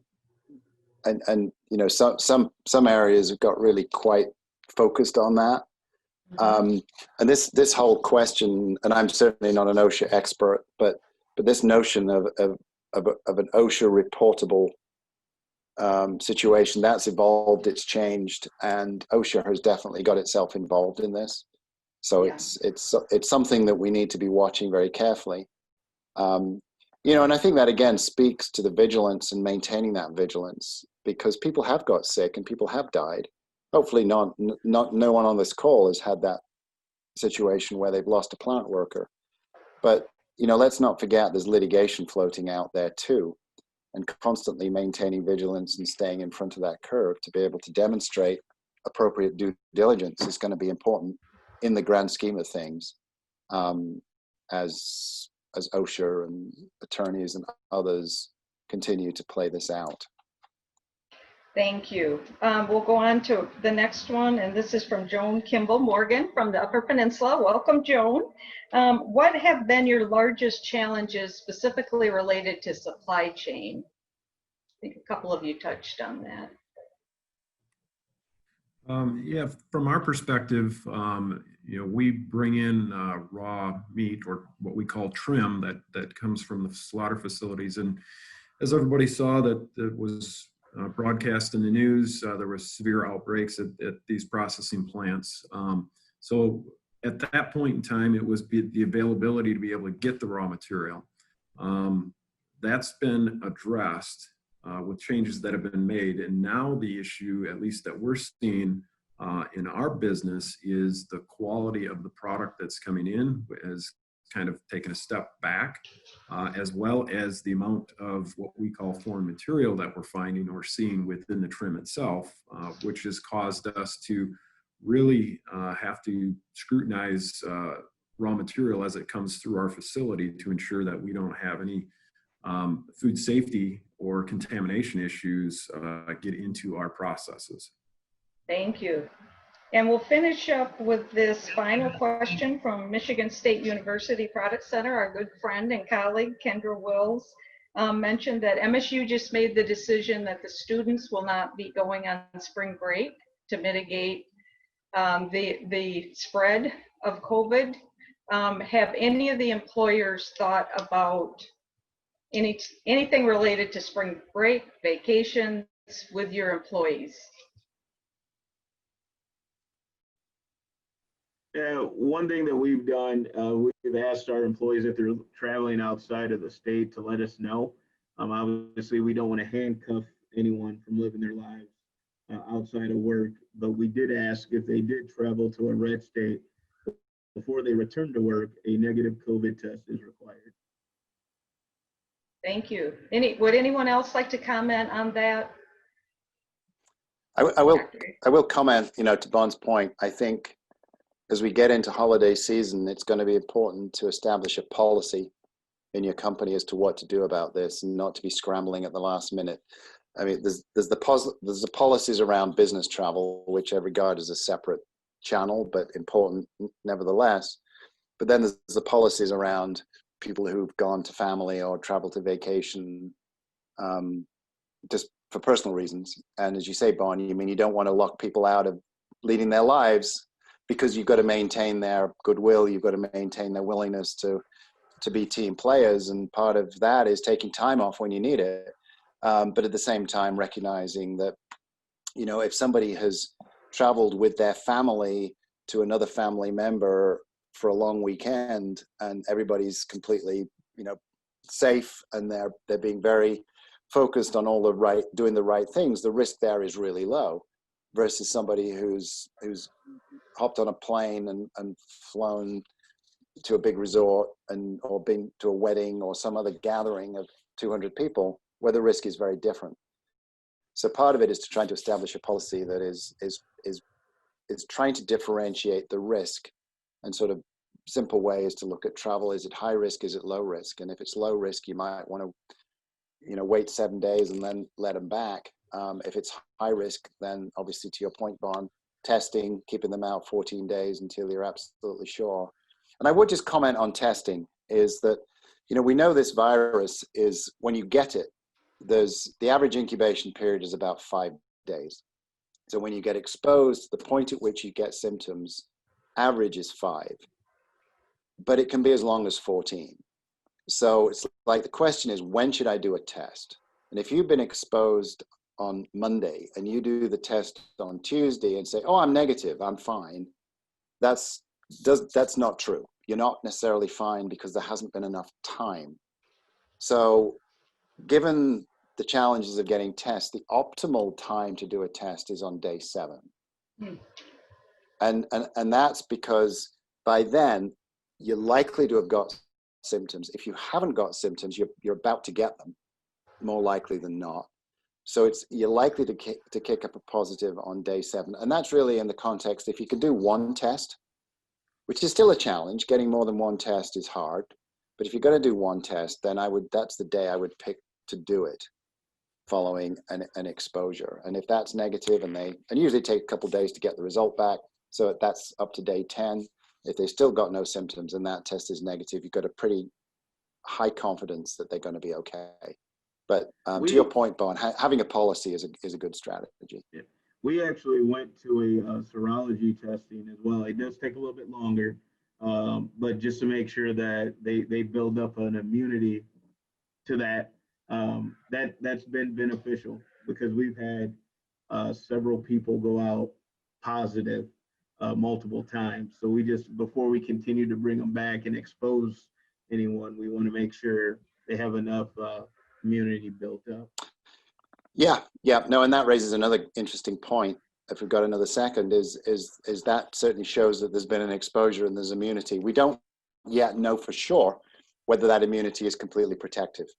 There've been a few reports where people have had the virus and then they got reinfected. So the whole immunity question is an interesting one, whether it's short term or long term. But no, and that's why that's the value of these conversations, is because the science does keep shifting. We have to try to stay current. Well, thank you. Would anyone like to comment before we go on to the final round of questions and wrap up on anything that we've talked about so far? Otherwise, Dennis will advance the screen and we'll be on with our final round. So Bon, this one is for you. What are some best practices that you have implemented due to COVID-19 that will remain best practices in your operation beyond the pandemic? This is a question we get from educators a lot. So with going back, we talked a lot about social distancing and how we do that with training, right? We still, like I said, our production stayed up. We were still hiring during this time frame, so we had new employees and training that had to be done. And the team on the floor asked, how do we efficiently train and still keep that social distance? So what we did was we went out and researched these new headsets that are made specifically for the floor, a wash down area, that can run up to 200 feet apart, which is enough social distance for a football field. But what it was is, how do you continuously train, get the communication out there real time while you're training? And these headsets, as you put them on, you don't have to key a mic. It's continuous two-way communication between the trainer and trainee. And again, you have up to 200 feet of distance that you can put in between you. In prior times, we always heard it's loud out on the floor. You have your PPE in, you got your earplugs in. It's very hard to hear. So going forward into the future, we will keep these headsets to continue our training out on the floor. So communication is effective out there. That's great. Thank you, Vaughn. And the second question I'm going to hold, it was for Eric, but a result of living in the COVID world is he is in a rural area of Newaygo County and just got bounced off our webinar. So he's trying to rejoin. If he's able to rejoin, we'll circle back to that question or I'll give you all a chance to answer it. So David, this one is for you. What are some lessons you have learned that you're willing to share with others? Yes, thank you. So we talked about, I'd say plan ahead, especially as it relates to PPE and supplies, right? I mean, I think all of us have learned to operate lean and just in time, but, I think, with the waves and potential worsening is to plan ahead and be proactive in order that, right? I think for us, here is have a consistent message and repeat that message often, right? I mean, I still do, town halls and discussions with plant, and I'm repeating the same message that I was repeating back in March, and just repeat that same simple message over and over and over. So they get tired of hearing it, but to repeat that. And then, like I said, for us, again, Bond's got the headsets, and I think that's a great opportunity that we need to explore. But like I said, for us with our leads and our supervisors that have to interact with multiple people. We made that decision to not only put people in masks, but face shields, so that when you had to come within that 6 feet to have discussions and relay information, that people that both workers were safe. So those were kind of the three lessons that I like to share. Thank you very much. And we'll go to Craig. What resources or relationships have you formed or further enforced resulting from this pandemic? I would say with a couple of our key customers, we've actually been able to grow the relationship and really our ability to be very nimble during this pandemic and be able to meet the needs of the requirements. And in many cases, we're co-packing for people who have the capability to be able to make the products that we make for them. But they had severe labor shortage issues compared to what we dealt with. And so the ability for us to be able to react quickly and really be able to support a couple of key customers has really done well for our business. And, we've seen our sales increase and, we're looking at, 20+% growth between 2020 and 2021 because of our ability to be able to meet their needs and the relationships that we formed with them. Thank you very much. So we do have, we'll see if Eric comes back on, we'll get him involved in the discussion. But before we wrap up, we do have one other question from Clarence Rudat from MSU. He's from MSU IAT and will be doing the presentation after we finish here.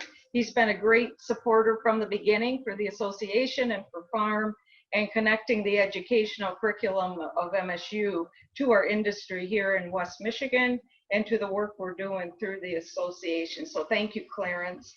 His question is for anyone to answer that has this situation. Those who have plants in other states with maybe different sets of rules, how has that impacted you specifically when you're sending Michigan product to these other plants in other states? And if someone would like to comment on that.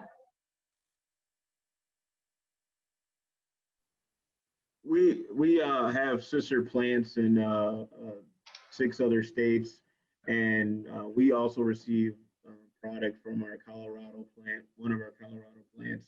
And as far as receiving goods, there's no change. As the doctor mentioned, you know, it's not been found on food packaging or processed materials. There's no change in how we're handling that handoff.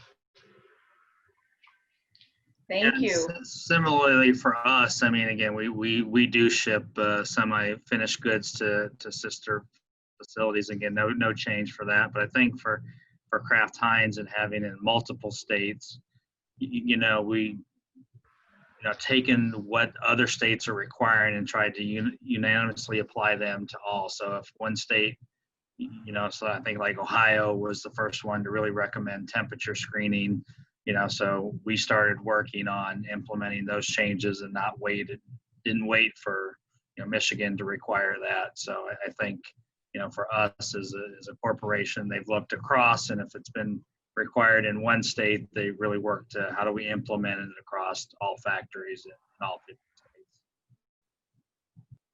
Great, thank you. Would any of the panelists like to make a final comment, or Dr. Atkinson, before we move to the final announcements?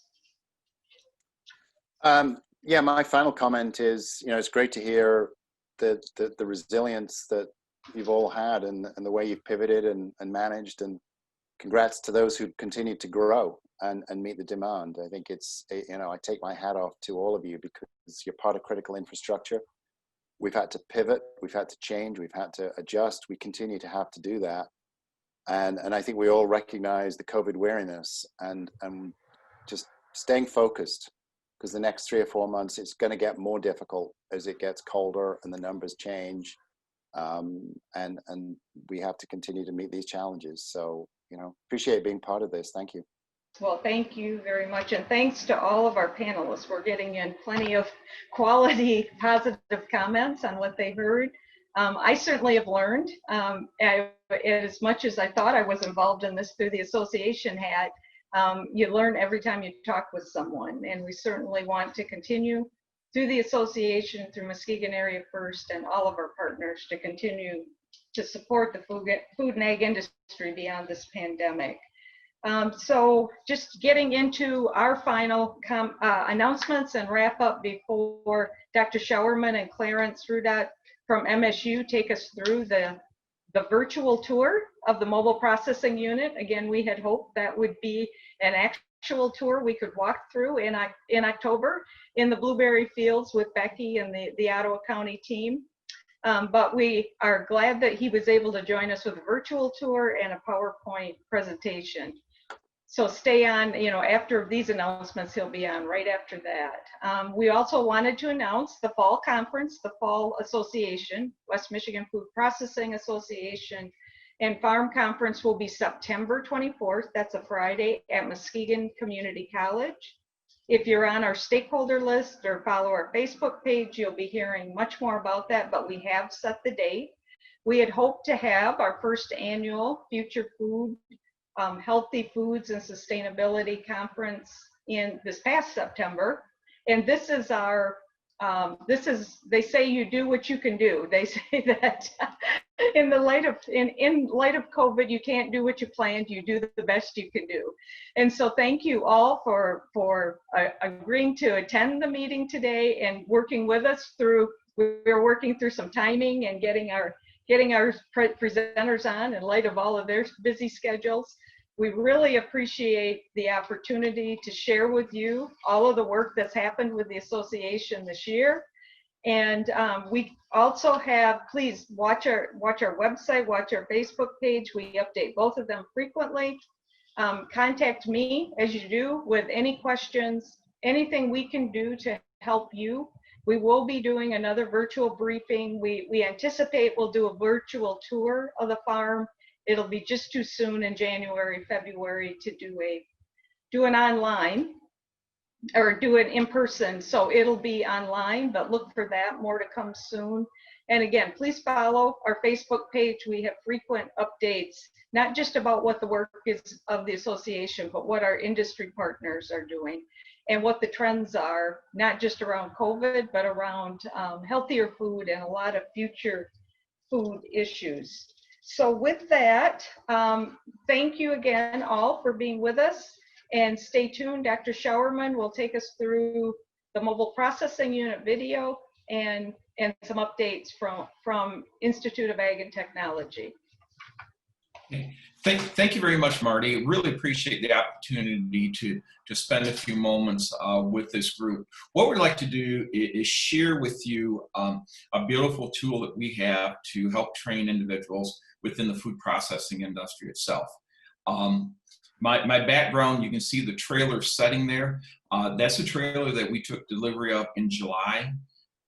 It was constructed out in Iowa, and it is definitely a prototype, one of the kind in the world.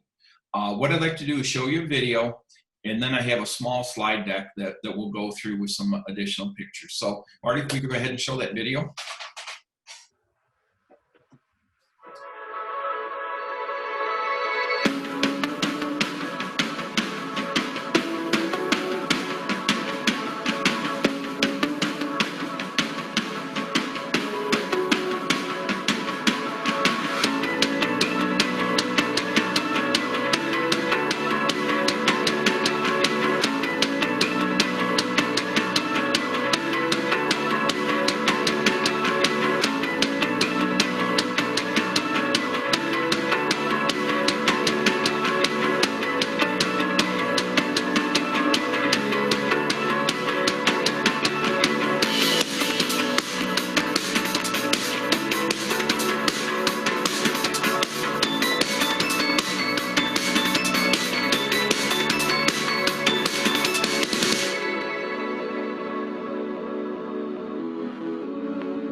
Thank you very much. Appreciate you sharing or showing the video. If I'm not mistaken, this video will also be put up on the website of the association too. Because when I was just watching it, it was a little bit grainy, but it is crystal clear, and I'd like to have you have the opportunity to see it once again. So let me share with you a few items related to the Institute of Ag Technology, but more specific with the food processing program that we have created. I'm going to share my screen here, and then we'll show the slide deck.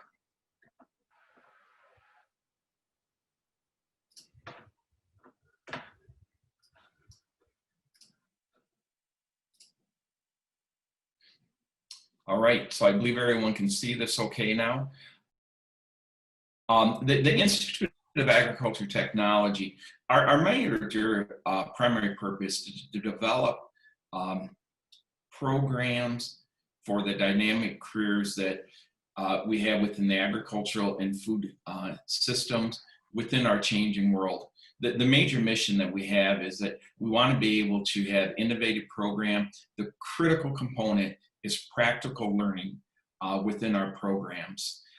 It is crucial that as we're preparing our students, once they do graduate in a 2-year period, because they are receiving a certificate from MSU, but then in the situation with Muskegon Community College, they're also receiving an associate degree. And we want them to have those relevant careers as they go through. A key to this whole component is that real world experience that they receive. And we do that through clerkships, internships, and then also labs. This flow chart here really kind of shows all the programs that we do have, the partnerships that we have. On the right-hand side would be the programs that we have on MSU's campus in East Lansing. The ones on the left and then down the center, those are programs that we have at the community colleges. The map really kind of shows the breadth of the areas that we're in as we start thinking about delivering our programs. At Muskegon Community College, we're offering the Food Processing Technology and Safety Program, an Agriculture Operations Program, a Fruit and Vegetable Production Program, and a Landscape Program. We have all of our programs listed at this point in time, but if we really fine tune, and let's look at the Food Processing Technology and Safety Program, we had a advisory committee of about 45 individuals help us develop this program a year and a half ago, so that we could start the program in fall of 20 and 21. Currently at Muskegon Community College, we have 5 individuals that started the program fall 20. Spring 21, we have 4 more individuals in there. Clarence promises me that there's going to be another 10 to 15 students that will be starting the program fall of 21. But what we've really done is to combine 34 credits from Michigan State University, which are food processing based courses, along with 26 credits of general education from the community colleges. And as we think about the technical courses from MSU, you know, those are going to be courses that are going to be ranging anywhere from the microbiology to applied chemistry to safety training with HASPAS, and then moving into processing of fruit and vegetable milks, those type of things. How we're going to do the applied learning is going to be with the mobile food processing lab, along with clerkships, and then all students are required to do internships. The career paths are really endless for this program, and you know this much better than I do, that you know, could be a food technician, safety, especially food processing, you know, and it really depends on what the career interests of what the student has. We're in 6 different locations that we're offering the program on campus at MSU in conjunction with LCC. We're going to be at Delta College over in University Center, which is just a little bit north of Saginaw, Kellogg Community College, Muskegon Community College, Northwestern College up in Traverse City, and then Wayne Community College. People ask, well, why did you select those community colleges? The main reason is that when we started looking at where the food processing centers were, they kind of fell within those regions, and we wanted to go to the regions where we knew there were in need. With this first semi that we built is a very versatile semi. We have 2 lines currently purchased to run in the semi. One's a liquid line, and the second one's a retort line. I just approved the purchase of a Dixie retort for this particular line. They're going to do some modifications, and we should be able to get delivery of it within the next 2 to 3 months. We have a push out on the semi for an analytical lab. It's 4 by 30. Let me back up one slide.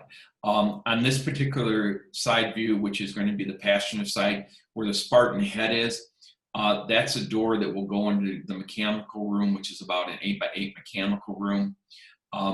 In the video, you saw that we had 500 capabilities of carrying wastewater out, and then also 500 gallon capability of fresh water.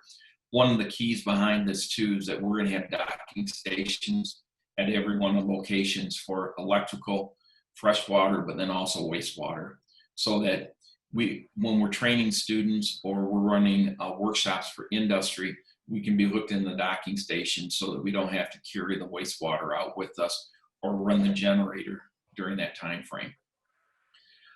We do have a Tommy gate on the trailer itself. The Tommy gate, 3 primary purposes for it. One is to meet ADA compliance. So if we have somebody that has a disability, we can lower to the ground, get them on the Tommy gate and raise them up. Second one is to bring equipment into the semi itself. And the third reason would be to bring the raw commodity products in. Question we get quite often: who funded this? The semi-trailer itself was funded, this first one, partially by Michigan Department of Agriculture and Rural Development and the Institute of Ag Technology. I'm very upfront. The first semi cost us $650,000. That does not include either one of the lines. Each one of those lines, at this point in time, we're estimating will cost between $450,000 and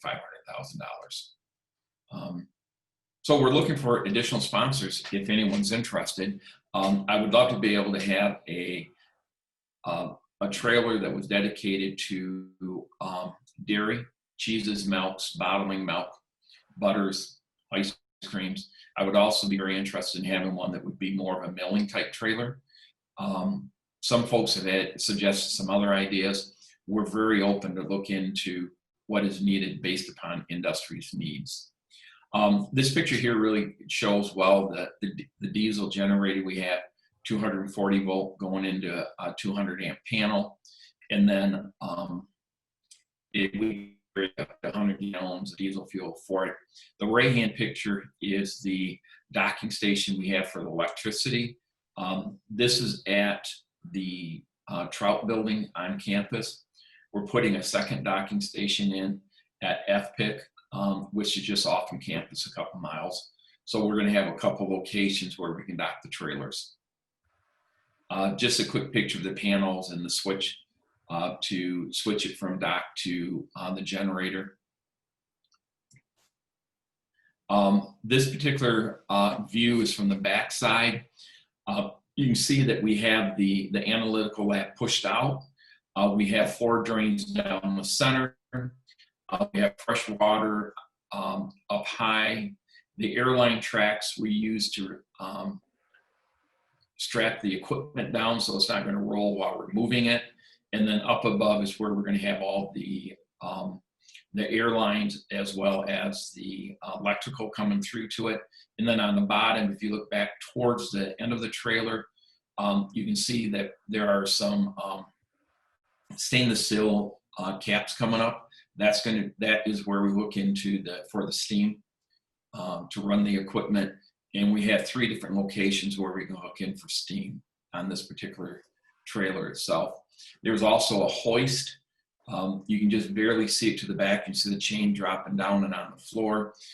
That's a 2,000-pound hoist that we can use with our retort to raise the basket up and down when it's loaded. Some of the analytical equipment, very similar to what you're going to have in your labs. Hand washing station for the students when they walk in, automatically wash their hands, their feet. This is a Helic wash flume. We had to have this designed because typically these wash flumes might be 30 to 40 or 50 feet in length. This one is much shorter. I think it's 5 feet. But it's something that we can put in the trailer and still utilize. The pasteurizer is here on the left-hand side.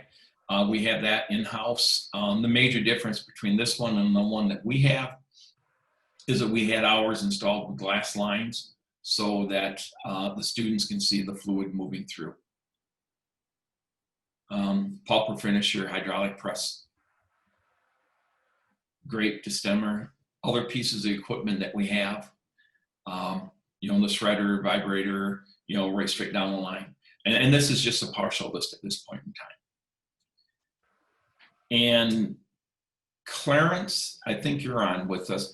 Can you share with us just real briefly about the recruitment function you've got coming up?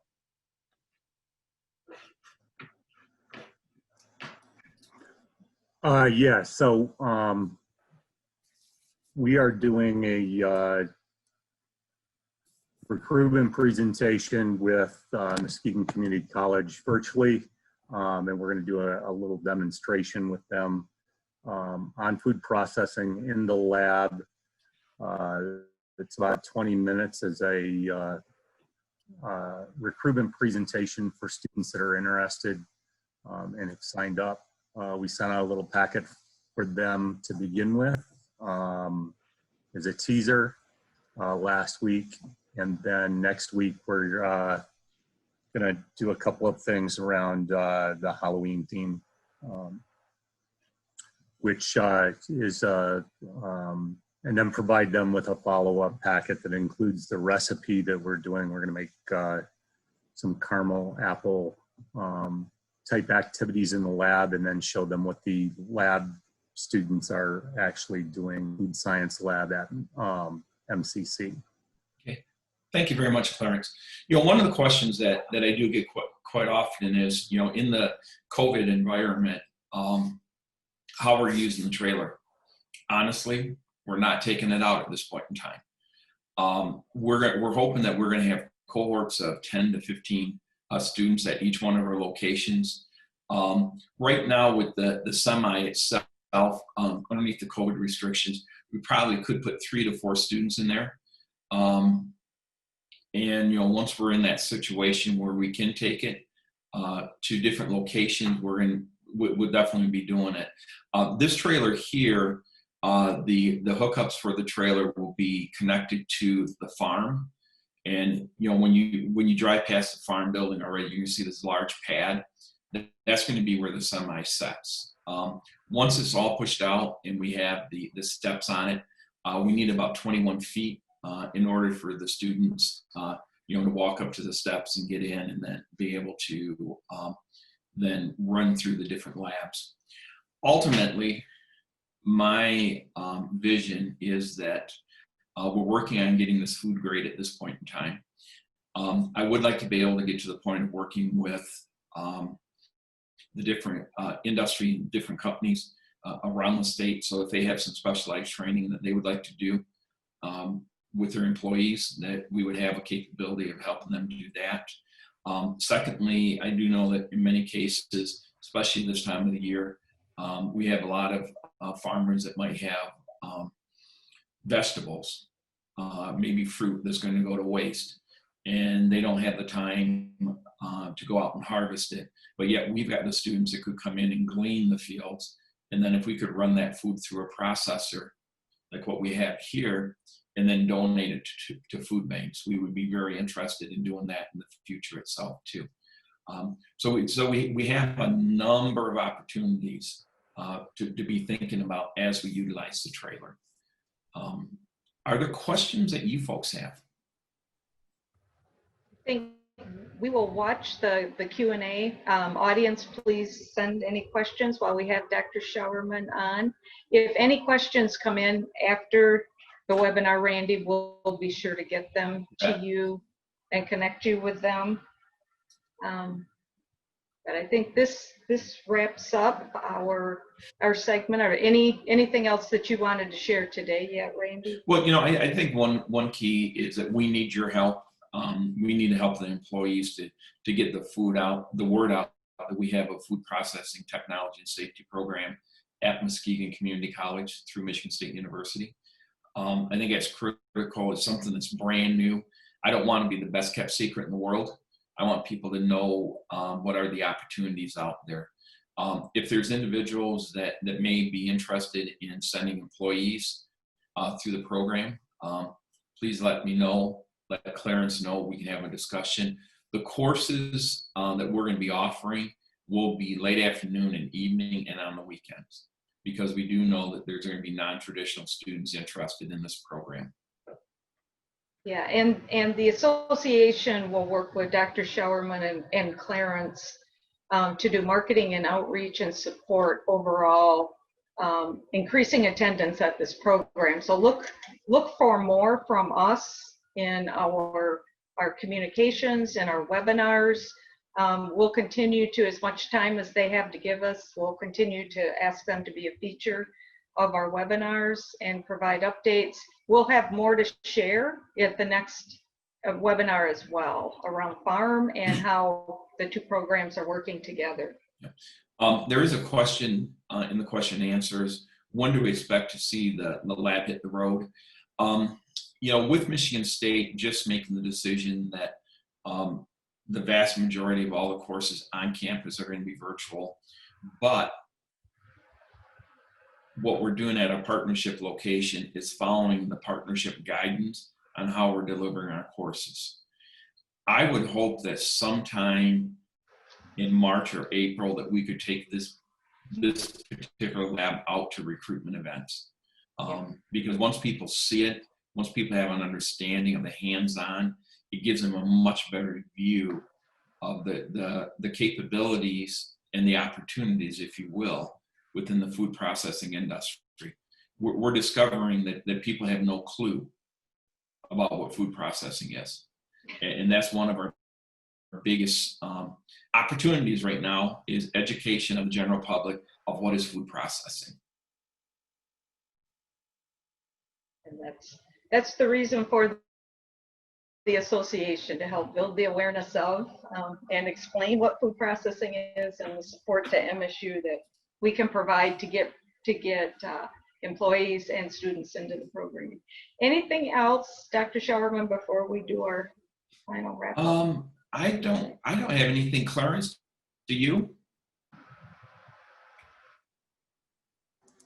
No, just to mention that if you have employees that you've identified that you would like to move up within your organization, to reach out to us, and we work with you and them to get the program that fits into them the best. Yeah. Great. Thank you. And thank you very much for the opportunity to share with you.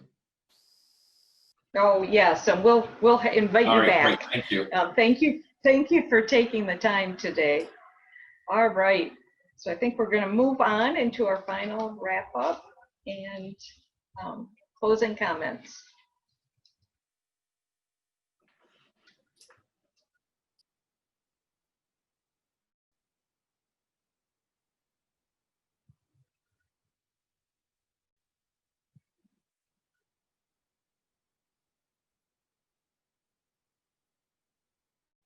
All right, great. Thank you, Dennis.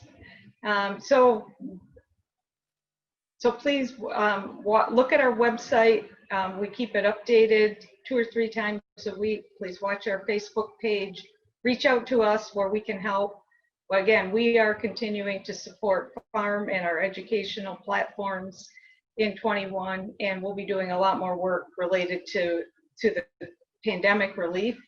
And so in closing, I would just like to share a special thank you to Dennis Marvin and Brian Griffin, who orchestrated, and were our producers and directors of this webinar today. We thank you for joining us. And I would like to also mention Dennis is senior consultant with the association the last 3 years prior to retiring from Consumers Energy. Comes with a lot of wealth of experience and expertise. And Brian Griffin is actually a student, a college student at Cornerstone University, and was head tech for all of this. So just amazing. We're trying to get our students involved in every aspect of the work that we do through the association, and Brian has done a wonderful job to support the work we're doing. So again, we'll be doing another virtual briefing probably right after the new year in January, February timeframe. There'll be updates on farm and education and all the other work that we're doing. It won't probably be as long, and it may or may not have a panel discussion. We're talking about that now, and we'll reach out to you for comments on what you liked and what you would like to see from future webinars.